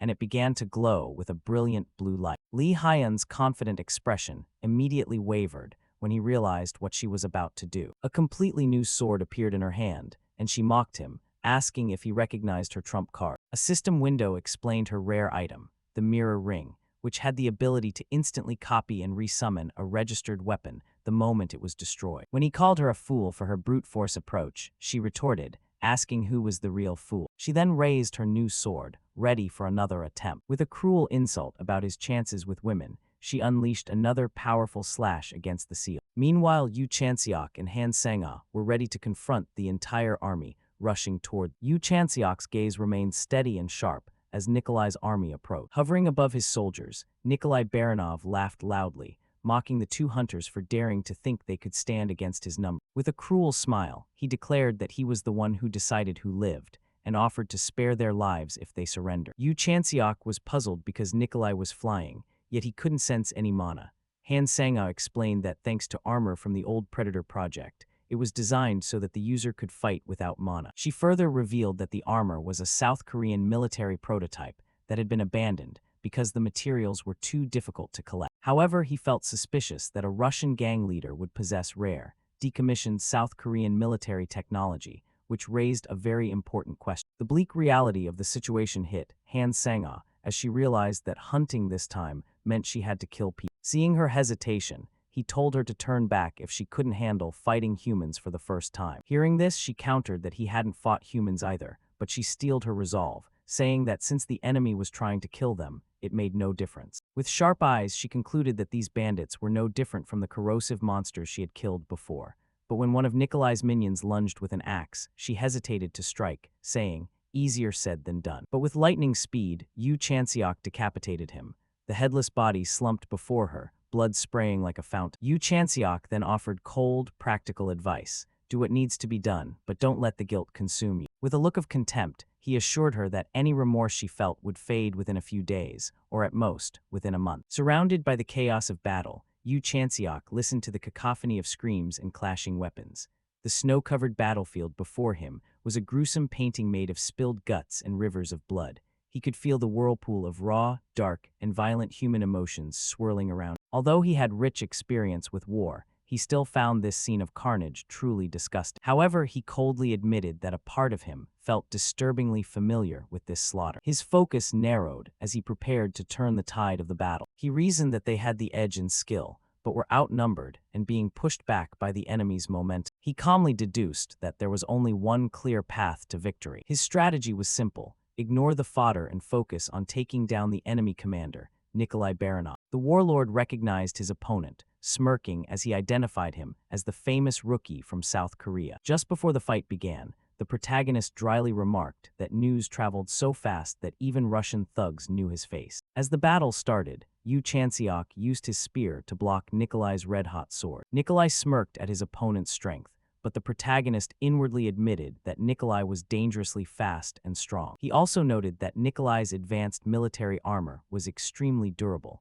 not even showing a single scratch. He admitted this was a tough opponent and wouldn't be easy to beat, but then he smirked, realizing this fight would have been much harder if he hadn't gained his new power on Tsushima Island. With that immense power, he knocked his opponent backward. Nikolai was completely caught off guard by the unforeseen strength. Cursing at his opponent, in a fit of rage, he activated the machine guns on his arms, firing a dense hail of bullets and vowing to end it immediately. Dodging the bullets as he lunged forward, Yu Chanseok secretly thought that, contrary to what his opponent said about finishing him, Nikolai was actually holding back his fire. But why? He quickly deduced the warlord's true motive: to stop the train without damaging the precious shield generator inside. Realizing the attack had been intentionally weakened, he concluded that the enemy knew Lee Se-yoon would be there to take the hit. Suspicious situations began to stack up in his head: a Russian wearing South Korean military armor and a sealing mage appearing at the perfect moment. He concluded that there was more than one or two suspicious things going on. As his paradox flame engulfed Nikolai's armor, Nikolai cried out in horror, "What is this?" The protagonist revealed his trump card. He was burning the abstract concept of the armor's durability, with his opponent's strongest defense compromised. He lunged again, vowing to end the fight quickly. Nikolai could only watch in horror and disbelief as his supposedly impenetrable armor disintegrated before his eye. Rage at being outplayed made him roar, calling Yu Chanseok a rat while he swung his sword. But he was dodged. Yu Chanseok welcomed the charge, unleashing a devastating combo of 16 blue trajectory strikes. The final move of the combo, a powerful technique called cannon, slammed straight into Nikolai. The blow landed accurately, leaving the warlord stunned inside his now fragile armor. Seeing the critical crack in his armor, Nikolai realized he needed to retreat to buy time. In a desperate bid to survive, he offered to help break the seal on Lee Se-yoon if his attacker would just stop. Yu Chanseok completely ignored the play and continued his attack. With a final overwhelming strike, he sliced both Nikolai's armor and body in two. He then looked down at his defeated opponent with cold indifference. Standing triumphantly over Nikolai's bisected corpse, he declared that he didn't need his help. And to prove it, Lee Se-yoon began to shatter the seal, holding her captive with her own immense strength. The hunters were struck dumb by his power and courage, but the shock quickly turned to laughter when they realized they had won the battle. Afterward, Yu Chanseok confidently asserted that a hunter at Lee Se-yoon's level could easily break such a seal on her own. Deep within her mystical prison, her eyes began to glow with power, ready to burst out. Sometime after the battle, the train continued its journey through the desolate, snow-covered mountains. The aftermath of the fight was a grim landscape filled with the corpses of monsters and soldiers. The South Korean hunters stood guard outside the train after the immediate threat had been neutralized. Lee Se-yoon, having been freed, congratulated Yu Chanseok for a job well done, handing him a candy as a reward for his efforts. As he held the candy, he confirmed his suspicion that the sealing mage was indeed a member of the heirs of Dangun. She explained that the terrorists had fled the moment she broke the seal, so they couldn't capture him. He accepted her report, while the other hunters looked at him with confusion. They stared at him in disbelief, asking what he was doing. He replied that he was about to eat the candy, causing them to panic and ask why on earth he would eat that. His comrades shouted in a panic, yelling that he had lost his mind. The protagonist asked her what was going on with everyone. She replied, "Maybe you're the only one who would actually eat that." She explained that although everyone collected her candies, they were usually kept as trophies, and no one ever actually ate them. However, his attention shifted away from the conversation when he noticed something in the distance. He saw South Korean soldiers recovering advanced military equipment from Nikolai's corpse. And then a disturbing implication hit him: a Russian warlord using specialized South Korean military gear. He reasoned that this could only happen if Nikolai was backed by a force strong enough to ignore the South Korean government, or if the South Korean military itself was secretly complicit in the warlord's action. This discovery led to a chilling question: could he really trust the military personnel on this mission? Just then, the scene shifted to a bustling city. The sealing mage Lee Hyun staggered forward, completely exhausted after the battle. He cursed his failure, admitting he had spent too much mana maintaining the seal on Lee Si-yoon. He approached and saluted his superior commander, the mysterious hooded captain. He apologized for failing the mission, but the captain merely brushed it off, treating it as a small stumble on a much longer journey. His superior consoled him, telling him to forget the failure and focus on recovery. With a final word of encouragement, he told the shamed man not to lose his self-respect. However, when alone, the captain's calm demeanor shattered, revealing a heartbreaking frustration over their failure. The leader raged that if he had been able to analyze that paradox flame, he would have killed Yu Chanseok on the spot. As the elevator doors opened, a new location was revealed. The leader stepped into a pitch-black laboratory filled with screens and called for Dr. Seo Jianwoo. The chubby doctor spun his chair, pizza in hand, and casually asked what brought him to his lab. The captain asked about the progress of the secret project, and the doctor replied that it was doable, but it would take time. However, the doctor mentioned the need for a large budget. The leader dismissed the concern and simply ordered him to do it quickly. Afterward, the doctor said he would try his best, adding, "By the way, it's such a pity. If we had clarified the principles of the shield generator, it would have been very useful."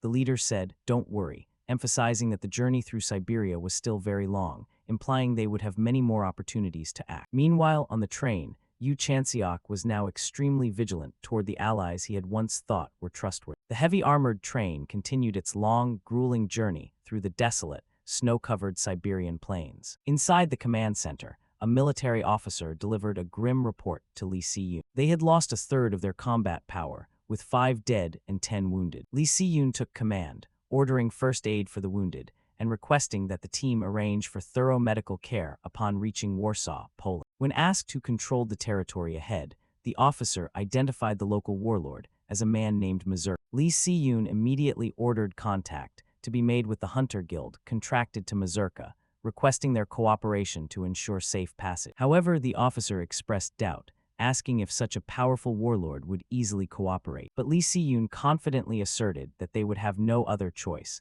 leveraging her future influence and the Janabi Guild to force their compliance. Meanwhile, in Poland, the scene shifted to the massive headquarters of the renowned Esprit Hunter Guild. Inside, an assistant rushed to inform his superior of an unexpected cooperation request from South Korea's prestigious Janabi Guild. Partner Hunter Robert Dean exploded in rage, contemptuously telling his assistant to tell Lee Si-yoon to go to hell. His colleague tried to advise him in a panic, reminding him that the request came from South Korea's legendary Candy Queen, a renowned hunter who had cleared 5 Grade 1 rifts. Robert remained stubbornly disobedient, dismissing her as just a hunter and asking why they should risk their lives just because of her request. However, another hunter expressed deep respect, declaring that if necessary, he would jump into fire. Furiously angered by this loyalty, Robert roared that his colleague was an idiot for idolizing someone who was just a commissioned hunter. Suddenly, the room fell silent as a group of Esprit's top hunters appeared, standing united against his outburst. Robert was stunned to see so many colleagues gathering to oppose him. One hunter even declared that she would rather pay a fine and leave the guild than refuse the Candy Queen's request. He could only stare in disbelief, unable to grasp their unwavering loyalty to a woman he considered a mere peer.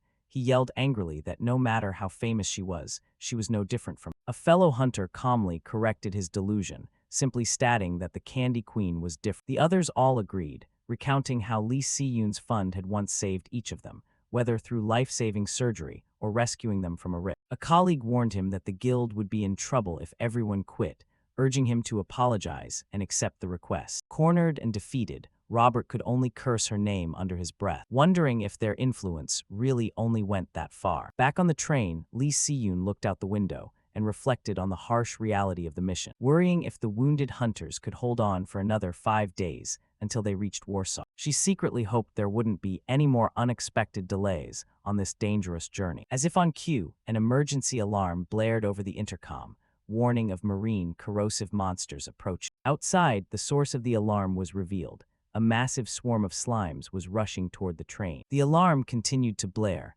as all hunters were ordered to prepare for immediate battle. Inside, some inexperienced hunters panicked, unable to believe they were being attacked by things that looked as weak as slime. However, Lee Si-yoon knew exactly the real danger they were facing.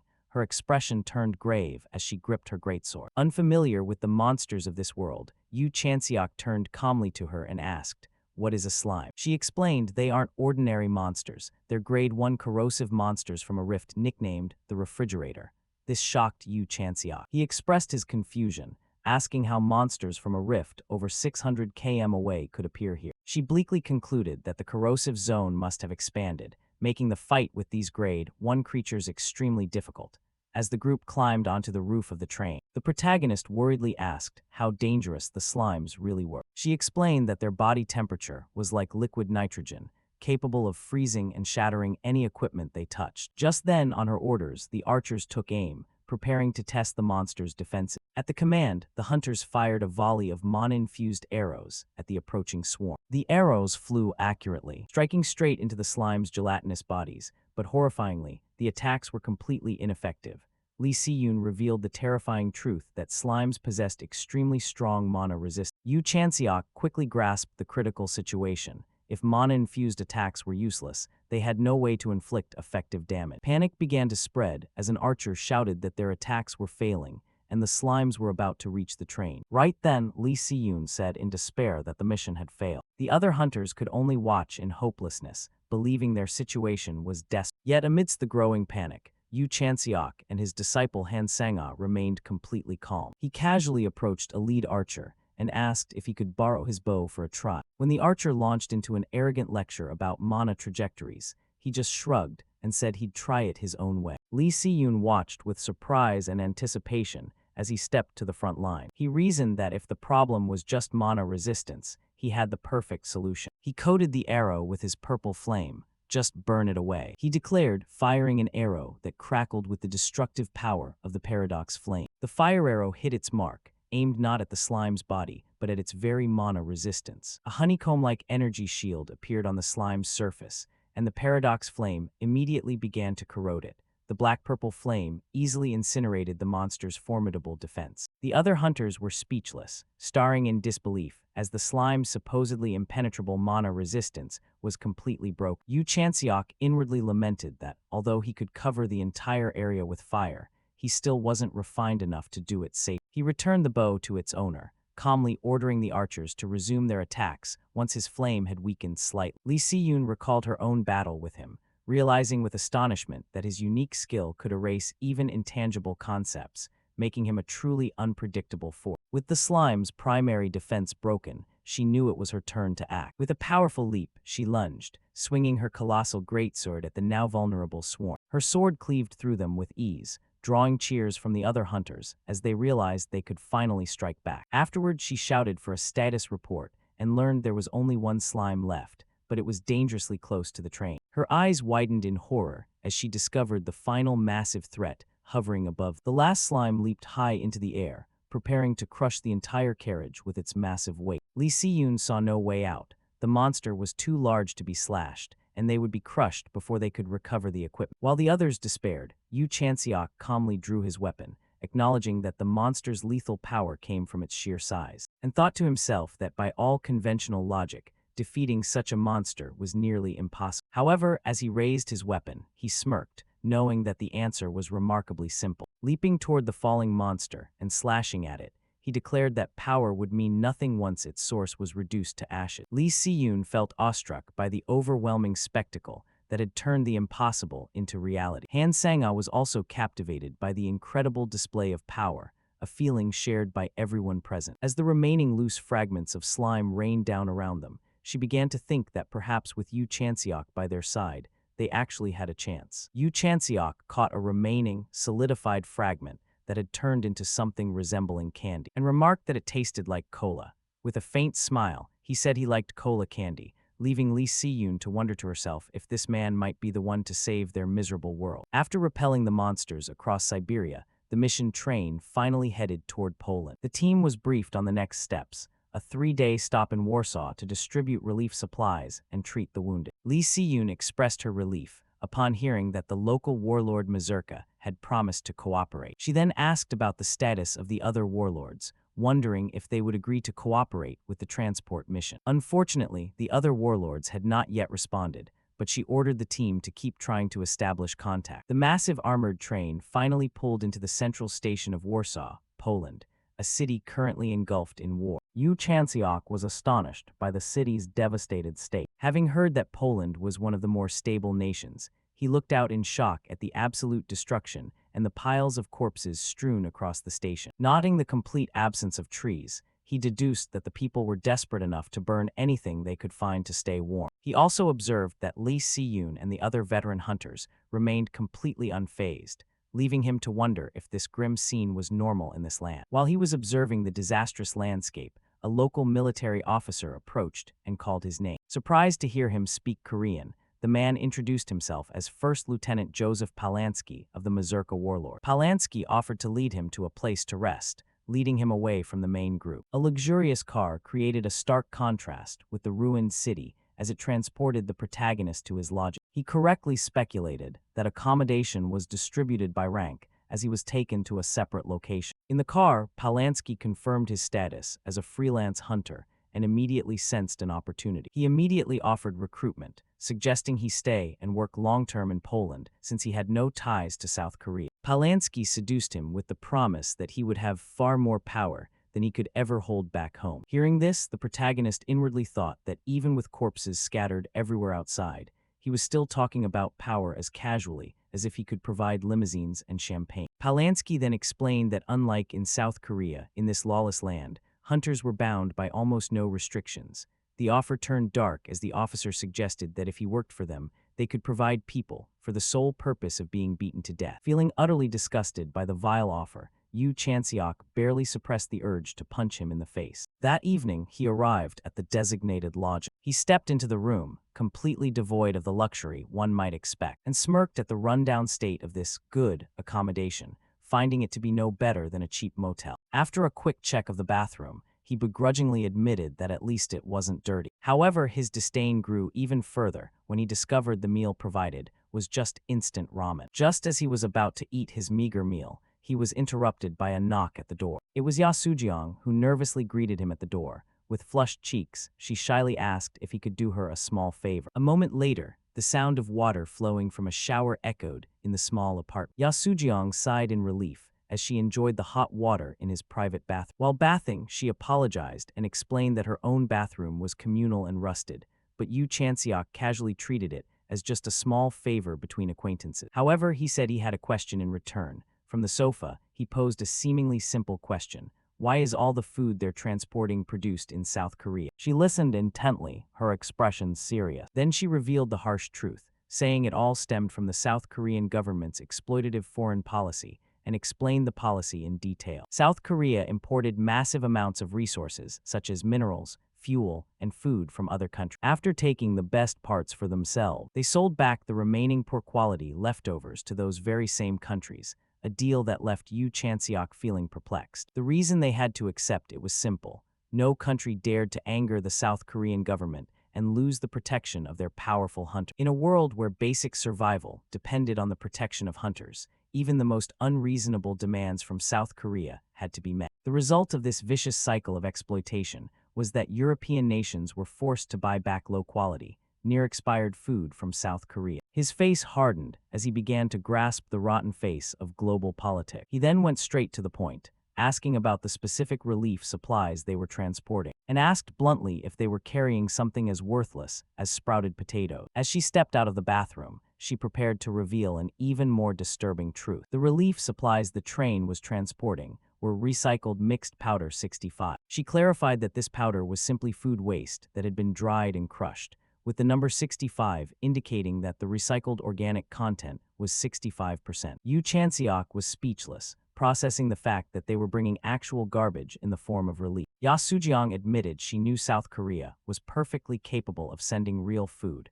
and wondered why they were sending this instead. But Yu Chanseok delivered a harsh lesson. If they sent truly valuable goods, they would never reach the people who actually needed. He then posed a rhetorical question: whose mouths would truly valuable food end up in? In a land ruled by corrupt warlords, he explained that any edible food would be hoarded by the warlords or sold to buy weapons, thereby continuing to fuel the conflict. Because this was a world where the strong could do whatever they pleased and good intentions were easily exploited. Finally understanding Lee Si-yoon's warning, Yu Chanseok reached a chilling conclusion.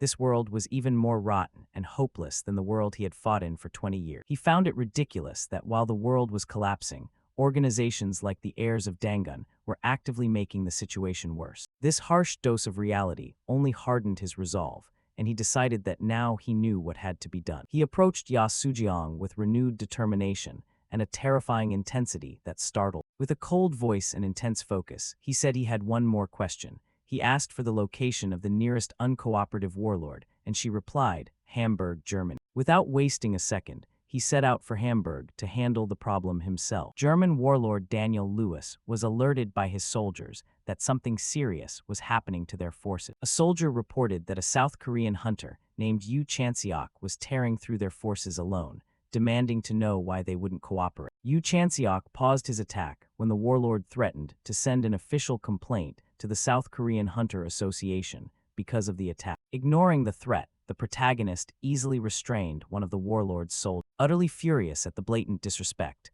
the German warlord roared and asked if he wanted to die. Hearing this, Yu Chanseok coldly explained that if he was going to kill someone, he had to do it the right way. He then gave one final, frigid piece of advice, forged from a lifetime of war: ruthlessness is the only way to survive. 3 hours earlier, the protagonist Yu Chanseok asked for the location of the nearest uncooperative warlord. The scene was set at the Royal Castle of Warsaw, currently being used as the temporary headquarters for their mission. He strode into the castle, ready to speak with Mission Commander Lee Si-yoon, who was buried in paperwork. She looked up at Yu Chanseok as he approached and said she was busy. With no time for pleasantries, she impatiently told him to keep his report brief. So he went straight to the point, revealing that a terrorist group called the Heirs of Dangun was attempting to control the corrosive rifts. She was astonished, demanding to know why he hadn't shared this crucial information from the Tsushima mission earlier. Hearing this, he just silently stared at her with an unimpressed look, implying his deep lack of trust in their current ally. Understanding his unspoken message, she sighed, admitting that he had already made up his mind. However, he bluntly stated that he couldn't get along with his current partners, calling them strange, to which she replied that she was glad he had made the wise decision. Just then, a subordinate announced the arrival of teammate Han Sang-ah. Lee Si-yoon confirmed that he and Han Sang-ah were the ones who had gone on the Tsushima mission together. As Han Sang-ah walked in, she remarked that she likely shared his grim assessment of the current situation. Indeed, Han Sang-ah admitted that the reality in Warsaw was so grim that she could hardly believe what she was seeing with her own eyes. She even sarcastically asked if South Korea was completely ignorant of the desperate state of other nations, to which Lee Si-yoon replied, "Surely not, right, Miss Jumian Corporation." Han Sang-ah admitted that if she weren't a hunter, she would have lived in ignorance, and expressed her frustration at not being able to help. But Lee Si-yoon coldly interrupted, stating that while the situation in Warsaw was regrettable, it wasn't their job to fix it. She told Han Sang-ah to focus on their difficult task because they had no external support. Breaking the heavy atmosphere, Yu Chanseok declared that he had a plan to break the stalemate. He confirmed that he would negotiate directly with the German warlord, but he would do it his own way. With a somber expression, he voiced his true thoughts. He just wanted to use force to suppress the warlords, which made Lee Si-yoon worry about his method. However, he admitted, though very reluctantly, that public image and diplomacy were preventing an all-out assault. Frustrated by the red tape, he declared that as an independent hunter, he would take matters into his own hands and handle the negotiations himself. Hearing this, Lee Si-yoon conceded that while this was an extreme method, they had no other choice to keep the mission moving forward. When she asked if he would be okay going alone, he promised to resolve the issue before the aid distribution in Poland was finished and told them to be ready to move. Worried, Han Sang-ah offered to go with him, but he refused, telling her she should focus on her training. Wasting no more time, he requested a helicopter. The trip to Germany was estimated to take about an hour. With a confident smile, he bid them farewell, promising to meet them again in Germany. The story shifted scenes, revealing that warlord Kaiser had severely underestimated Yu Chanseok, believing his mana reserves were minimal. His forces believed there was a fundamental limit to the amount of mana any individual could mobilize at once. They relied on their numerical advantage, thinking they could easily overwhelm a lone hunter from Korea. With their combined numbers and firepower, this assessment seemed entirely reasonable. However, their plan immediately collapsed when Yu Chanseok effortlessly crushed their forces with a single overwhelming attack. Their plan would have succeeded if he had just been an ordinary hunter. Now standing amidst the ruins of the army, Yu Chanseok gave warlord Daniel Lewis a choice: talk or fight to the end. The German warlord was in a state of shock, unable to comprehend how Yu Chanseok was still standing when his mana should have been exhausted. Daniel then roared in anger at the remaining soldiers, demanding to know why they weren't attacking their seemingly exhausted opponent. Following his orders, the panicked soldiers opened fire, but Daniel screamed in horror as his target vanished from sight in a blur of motion. In an instant, Yu Chanseok appeared right behind the warlord, pinning him in a chokehold before he could react. Holding the stunned warlord hostage, he once again coldly told him to choose. Sweating profusely, Daniel desperately threatened him, asking how he would handle the political fallout of this attack. Yu Chanseok just looked at him with contempt, repeating the word fallout. His cold, dismissive gaze said it all essentially, like I care. Defeated and panicked, the warlord agreed to talk, leading them to a makeshift negotiation tent. Inside, Yu Chanseok cautiously took a sip of the drink he was offered. However, he grimaced in disgust and demanded to know what it was because it didn't taste like the cola he had been promised. Daniel explained that it was just a similar colored drink, the easiest thing to find in this desolate wasteland, and tiredly admitted that he hadn't had real cola in years either. Yu Chanseok remarked that the situation in Germany seemed even worse than in Poland, noting the lack of basic amenities like electricity. Daniel then explained that their military base was a relic from the early days of the Rift outbreak, now aged and poorly maintained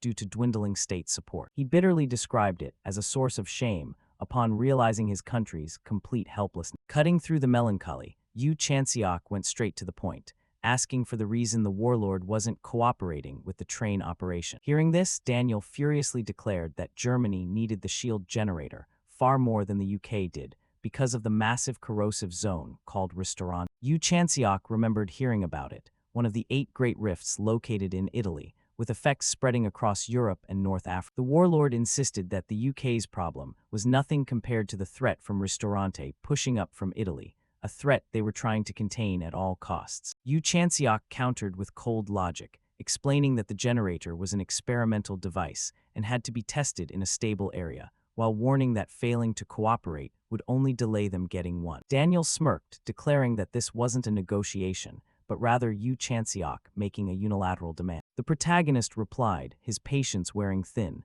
"If you've realized that, then shut up and cooperate." Daniel argued back, asking why he was acting so arrogant when he had no other options. Yu Chanseok reminded the warlord that he had already seen the violent option. To emphasize, he crushed the glass in his hand, saying that wasn't an option he would recommend choosing. But Yu Chanseok made it clear that his only role was as a matchmaker, so that the warlord could talk to Lee Si-yu. Completely intimidated, Daniel asked what cooperation required. When the warlord asked if the Candy Queen had sent him, he admitted he was acting alone because he was fed up with the delays. Daniel sighed, realizing the notoriously cautious Lee Si-yoon would never be so reckless, and finally agreed to contact. But when Daniel told him to leave, Yu Chanseok flatly refused, declaring he would stay right there, and explained that he didn't trust the warlord not to go back on his word, which left Daniel stuttering in indignation. To pay for the accommodation, he placed a bright-colored candy into the warlord's hand. He revealed it was cola-flavored candy he got from a slime, which made Daniel bitterly remark that Koreans sure lived easy. Yu Chanseok stared, listening as the warlord lamented that in this war-torn land, they didn't even know what tomorrow would bring. The scene cut to the Warsaw Royal Castle, where Lee Si-yoon asked Yu Chanseok about his future plan. She clarified the question, "After this mission ends, do you have any thoughts?" He pondered for a moment, admitting that witnessing the world's truly dire situation had changed his perspective. Glancing out of the tent at the now cooperative warlord, he silently thought that Daniel would thank him soon enough. With new resolve, he declared his new goal: to smash all the rifts and save the world, so that one day everyone could drink real cola again. The scene then flashed back to a square in Warsaw, where a large crowd of starving refugees had gathered to receive rations. A mechanical soldier called out for the next person in the long line of despair. The so-called relief was just thin, bland soup, hardly enough to be considered a meal. A refugee stared in silent, angry frustration at the pathetic portion he had received. Finally, he exploded in anger, questioning how they could survive on such meager soup, but was immediately shouted back into line by armed soldiers. Right at that moment, the soldiers received their orders. Suppression of civilians was authorized, allowing them to use force. The angry man accused the Korean military of being no better than the government thugs they had tried to flee. However, his defiance was only met by a cold gun barrel as a soldier aimed directly at him. The soldier fired, and the crowd screamed in terror, thinking the man had just been executed for a simple complaint. However, another soldier clarified that they were only using non-lethal salt bullets. Another soldier threatened the man lying on the ground, warning that any further disturbance would meet the same fate. But realizing the soldiers weren't authorized to use lethal force, the starving crowd began to grow bolder. Before long, the starving refugees swarmed the supply truck, overwhelming the guards and forcing them to call for reinforcements. Back in the present, the mission's administrative team was in chaos, trying to control the relief situation. An official reported the rising casualty numbers and cases of fake ration tickets, highlighting a critical manpower shortage. Amidst the chaos, Lee Si-yoon was urgently informed that she had a message from the territory of warlord Kaiser. On the phone, a look of relief spread across her face as she congratulated Yu Chanseok for successfully negotiating. The official report confirmed German warlord Daniel Lewis had agreed to cooperate with their mission. The scene shifted to a ruined cityscape in Hamburg, the territory of warlord Kaiser. There, Daniel Lewis greeted Lee Si-yoon, remarking on the bizarre man she had sent to force his cooperation. After the deal was signed, she formally thanked the warlord for his compliance. Meanwhile, Yu Chanseok was guarding the city from a high vantage point. He continued his patrol, silently observing the ruined architecture. Suddenly, Han Sang-ah flew up to his position, startling him and asking what he was doing. He explained that he was scouting the perimeter, and she informed him that Lee Se-yoon was looking for him. Just as he agreed to go down, his hypersensitive senses detected something was wrong. His eyes caught an unusual glimmer of light, flashing from a distant clock tower. The sudden light also startled Han Sang-ah, as she hadn't expected it. Immediately sensing the threat, he leaped from the roof and lunged, leaving a surprised Han Sang-ah behind. He ran through a ruined building, rushing toward the tracker's position. When he reached the clock tower, he confirmed that someone had definitely been tracking him from this very spot, and deduced that his target had used mana to hide and escape after being discovered. Focusing his senses, he began to follow the faint traces of mana left behind. A faint, swirling trail of mana on the floor guided him forward. To his surprise, he realized the mana trail led straight up to the ceiling. Wary of traps, he immediately looked up and prepared his spear for an attack from above. Right then, a sword slashed through the ceiling, but he was ready, blocking the ambush. The protagonist commented on the attacker's unusual method of tearing through space to ambush. The mysterious attacker, Seo Joham, also expressed surprise that his opponent could find his hiding spot so quickly. He was a member of the heirs of Dangun terrorist group. He introduced himself formally, declaring his intention to stop Yu Chanseok. Yu Chanseok dryly remarked on his opponent's strange attire, the traditional hanbok, and what looked like a sword cane. Seo Joham calmly corrected him. He revealed his weapon was the Calamus sword, then unleashed a flurry of strikes. The attacks shattered the surroundings, but Yu Chanseok still managed to dodge. However, he gritted his teeth, only just barely blocking the relentless attacks. The two warriors exchanged a series of blows, with the protagonist pushed onto the defensive. He skillfully dodged another powerful sword strike. Right then, he moved and attacked with strange, unpredictable movements. However, he was frustrated to realize that even though his strikes should have landed, his opponent dodged all of them. Seo Joham smugly mocked him, telling him to try a little harder. But as the battle continued, Yu Chanseok said, "Don't you talk," and prepared to attack. However, his opponent's sharp eyes caught the purple mana light around his feet. When Yu Chanseok attacked, Seo Joham's body shimmered, appearing to split into multiple clones. Yu Chanseok's spear passed through one of the images harmlessly, confirming it was just an illusion. The real Seo Joham appeared behind his back, confidently boasting that his opponent would never be able to touch him. Right then, Yu Chanseok's eyes narrowed in focus as he realized he was about to be attacked. However, he still managed to dodge the barrage of slash. Taking a defensive stance, he calmly said he had realized two things about his opponent's technique and smirked, revealing his first deduction. His opponent was using clones. He then explained that the opponent's speed and strength increased every time the clones merged back together. After solving the first part of the puzzle, he prepared to reveal the second, more important piece. His opponent, however, remained extremely confident, believing Yu Chanseok couldn't do anything. But Yu Chanseok knew for a fact that he was dead wrong. The confrontation between Yu Chanseok and the terrorist Seo Joham continued on the streets of Hamburg. The protagonist analyzed his opponent's technique, noting the sudden increase in speed after the clones merged. Confident in his phase-shifting ability, Seo Joham arrogantly promised to end the fight with his next attack. But our hero just smirked, realizing that the terrorist's phase-shifting technique probably hadn't been dealt with before, and that his luck had just run out. Of all people he had to cross paths with me, he thought to himself, remembering a similar enemy from the past. In a flashback to his time as the hero Lee Han-seok, he remembered fighting monsters with identical phase-shifting abilities. These creatures, called phantoms, had proven to be a major challenge for his team. His companion, the knight, had yelled in despair that their attacks were passing straight through the monsters' bodies, and he could only watch helplessly as another phantom swooped down. However, Lee Han-seok had corrected his teammate, explaining that phantoms weren't invisible, but were using mana to shift their bodies into another dimension. The knight angrily demanded to know how to fight against such an ability. He explained that these types of skills only activated at the exact moment of an attack, perfectly matching the strike's speed. Therefore, to overcome it, one had to prepare to match that timing exact. The key, he realized, was simply to recalibrate his own attack speed to bypass their window of defense. Back in the present, Yu Chanseok applied this knowledge. He adjusted his strike to match Seo Joham's rhythm and landed a hit. The terrorist was completely taken by surprise when the strike connected precisely at the moment he landed. He dropped to his knees. He could only stare in disbelief, wondering how his opponent could have timed that strike so perfect. "What the hell even are you, Yu Chanseok?"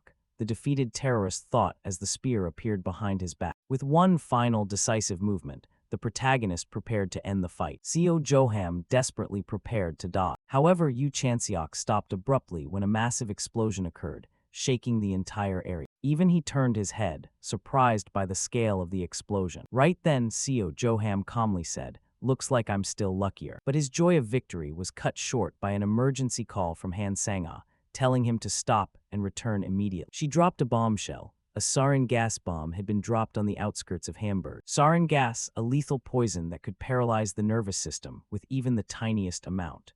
As a banned weapon, its release would instantly turn the affected area into a living hell. Yu Chanseok received the grim information calmly, understood. Wasting no time, he declared, "I'm on my way back," and began a frantic race back to the train. While leaping across rooftops, he wondered about the terrorists' strategy, questioning why they didn't attack the city directly. On the phone, Han Sang-ah reported the military's grim calculation. The toxic gas would cover Hamburg in just 15 minutes. With the relief supplies at risk, the train would make an emergency departure in the next 5 minutes. She added a crucial detail. Lee Se-yoon was currently restraining a lone enemy. In a moment of clarity, Yu Chanseok realized the terrorists' true goal. The entire sarin gas attack was just a diversion to draw their strongest asset, Lee Se-yoon, away from the train. When he asked who Lee Se-yoon was fighting, she said the opponent was the mysterious archer they had met on Tsushima Island. Yu Chanseok frowned, knowing full well the massive threat that captain represented. The battle between Lee Se-yoon and the archer was spiraling into total chaos. However, Lee Se-yoon held her ground against the relentless assault. With a determined smile, she slammed her greatsword into the ground,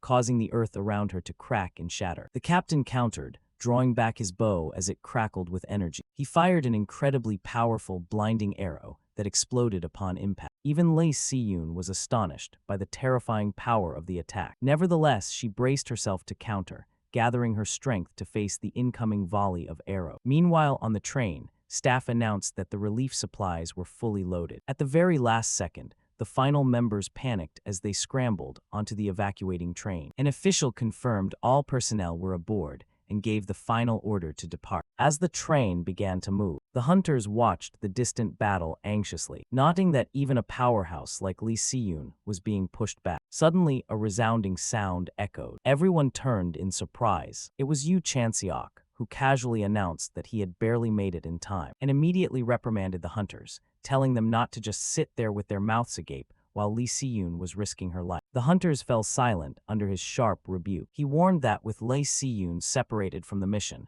a major attack was inevitable, and they needed to prepare. The hunters silently followed his lead and advanced to the roof of the train. An officer relayed the order, instructing all remaining personnel to concentrate on the carriage containing the shield generator. Back in the ruined city, Lee Si-yoon stood ready amidst the debris. She assessed her opponent, acknowledging his incredible skill and wondering if he was the leader of the terrorist group. Even the captain complimented the rank 10 hunter, impressed that she had managed to block all of his attacks. At that moment, she said confidently, "Sorry for ruining your plans." But the captain remarked that her confidence was misplaced, replying in a cold voice, "Don't worry." He clarified that his plan was never to defeat her, but simply to separate her from the train, with her trapped, a massive terrorist army lying in wait, and their victory already assured. The mission train sped along the tracks, now extremely vulnerable. The lead car raced forward, completely unaware of the ambush awaiting them ahead. From a nearby building, another member of the heirs of Dangun, Seo Yeonju, smiled as she confirmed the train was right on schedule. On the mission train, a hunter reported detecting a suspicious group on the bridge ahead. The terrorists led by Seo Yeonju and Lee Hyun revealed themselves, ready to strike. Immediately, a hunter ordered everyone to be on high alert, shouting for all hunters to prepare for battle. Right then, Seo Yeonju and Lee Hyun led the charge themselves, jumping from the bridge to attack the moving train. The terrorists swarmed aboard and immediately engaged in fierce close-quarters combat with the train's defender. Amidst the chaos, Seo Yeonju calmly introduced herself to her primary target. Yu Chanseok, slightly surprised by her directness, he asked if she knew him. She confirmed it, saying the orders from above were to capture him alive. However, she added that she wasn't the type who enjoyed taking prisoners, especially when the elders weren't around to stop. With a sinister smile, she threatened that if she accidentally killed him during the fight, she'd just say, "Oops, oh well." However, he calmly identified her unusual weapon as a Manga, a traditional Korean zither. As she prepared to attack, he analyzed the incoming strike. She then unleashed a devastating sonic shockwave from her instrument, aimed directly at Yu Chanseok and the surrounding hunter. Quickly deducing the nature of her power, Yu Chanseok dismissed the sonic attack as nothing more than an annoyance. Nearby, her teammate, Lee Hyun, prepared for his part of the attack, armed with a sword and a set of brass bells. Yu Chanseok identified his device as a brass bell on an iron staff, immediately understanding his role in their coordinated assault. Right then, Lee Hyun performed a ritualistic dance, creating a powerful buff that amplified their attack power. Now, both were ready for their powerful combination attack. Yet Yu Chanseok watched the coordinated attack coldly, as he had already seen through their strategy. He realized that Lee Hyun's dance was more than just a ritual. Indeed, he correctly identified it as a powerful buff skill, supporting the initial sonic wave. The terrifying power of the attack left Han Sang-ah and another hunter completely stunned. She remarked that the shockwave was so powerful it could be heard from a great distance, and worried that Yu Chanseok might be in grave danger. But the protagonist remained completely unfazed, simply covering his ears and bluntly dismissing her musical performance as absolute garbage. Seo Yeonju smirked at his defiance,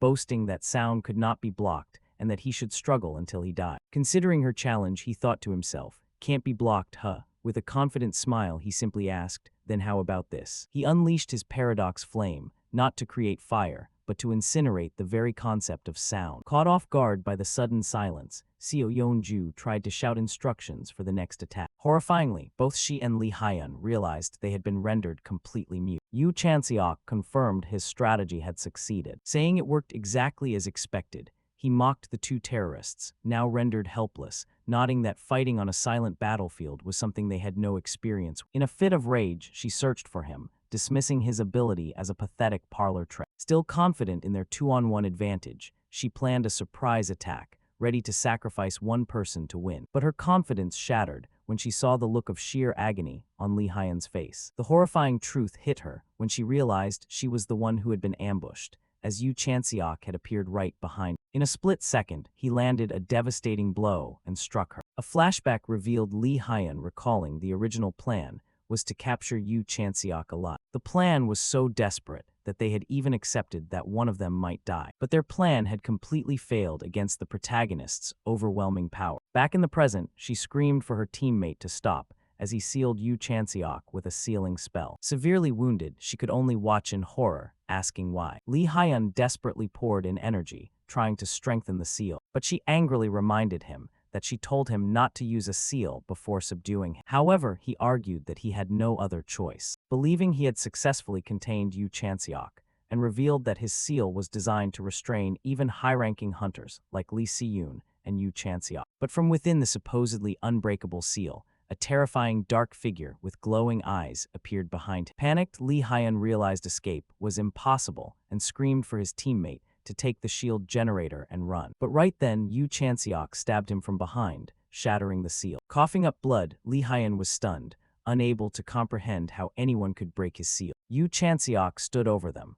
mockingly asking who gave them permission to leave. Acknowledging that the protagonist's power was beyond imagination, Lee Hyun decided that survival was more important than the shield generator. He roared to his teammate, "Run, Yeonju." Yu Chanseok calmly challenged her to try. He then issued a similar cold challenge to the wounded terrorist. Cornered, Lee Hyun gritted his teeth and agreed to abandon the shield generator. With an intimidating glare, Yu Chanseok issued one final warning: try running. Meanwhile, the scene shifted to the aftermath of another battle at Hamburg Central Station, where Lee Si-yoon stood wounded but resolute after a fierce fight with the person known only as the captain. Her opponent suddenly decided to end the fight, nonchalantly saying, "Let's stop here for today." Surprised by his sudden retreat, she could only ask, "What?" The captain complimented her, saying her existence was proof of the Korean race's superiority. She smirked, asking if he actually believed in that fake historical theory of Hwanga. This theory was an extremist belief about a primordial Korean empire supposedly ruling Eurasia about 60,000 years ago. This was the ideological foundation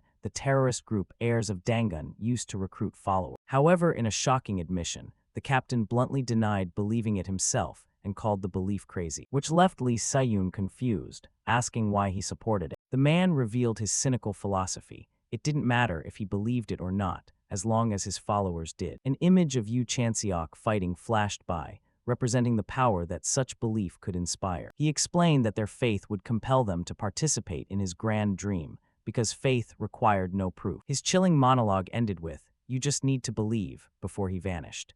Lee Si-yoon stood alone amidst the ruins, her opponent having teleported away. She glanced around the desolate battlefield, processing the strange and inconclusive end to the fight. Leaning heavily on her massive greatsword, she tried to steady herself after the intense battle. Finally alone, she let out a weary sigh. Returning to the protagonist, while thinking about the slant-eyed man escaping, he realized the extreme cruelty of the terrorists. He had severed his own flesh just to get away. As he considered giving chase, an emergency radio call from command cut him off. He was informed that they had lost contact with Commander Lee Si-yoon, and in her absence, a new order was being issued.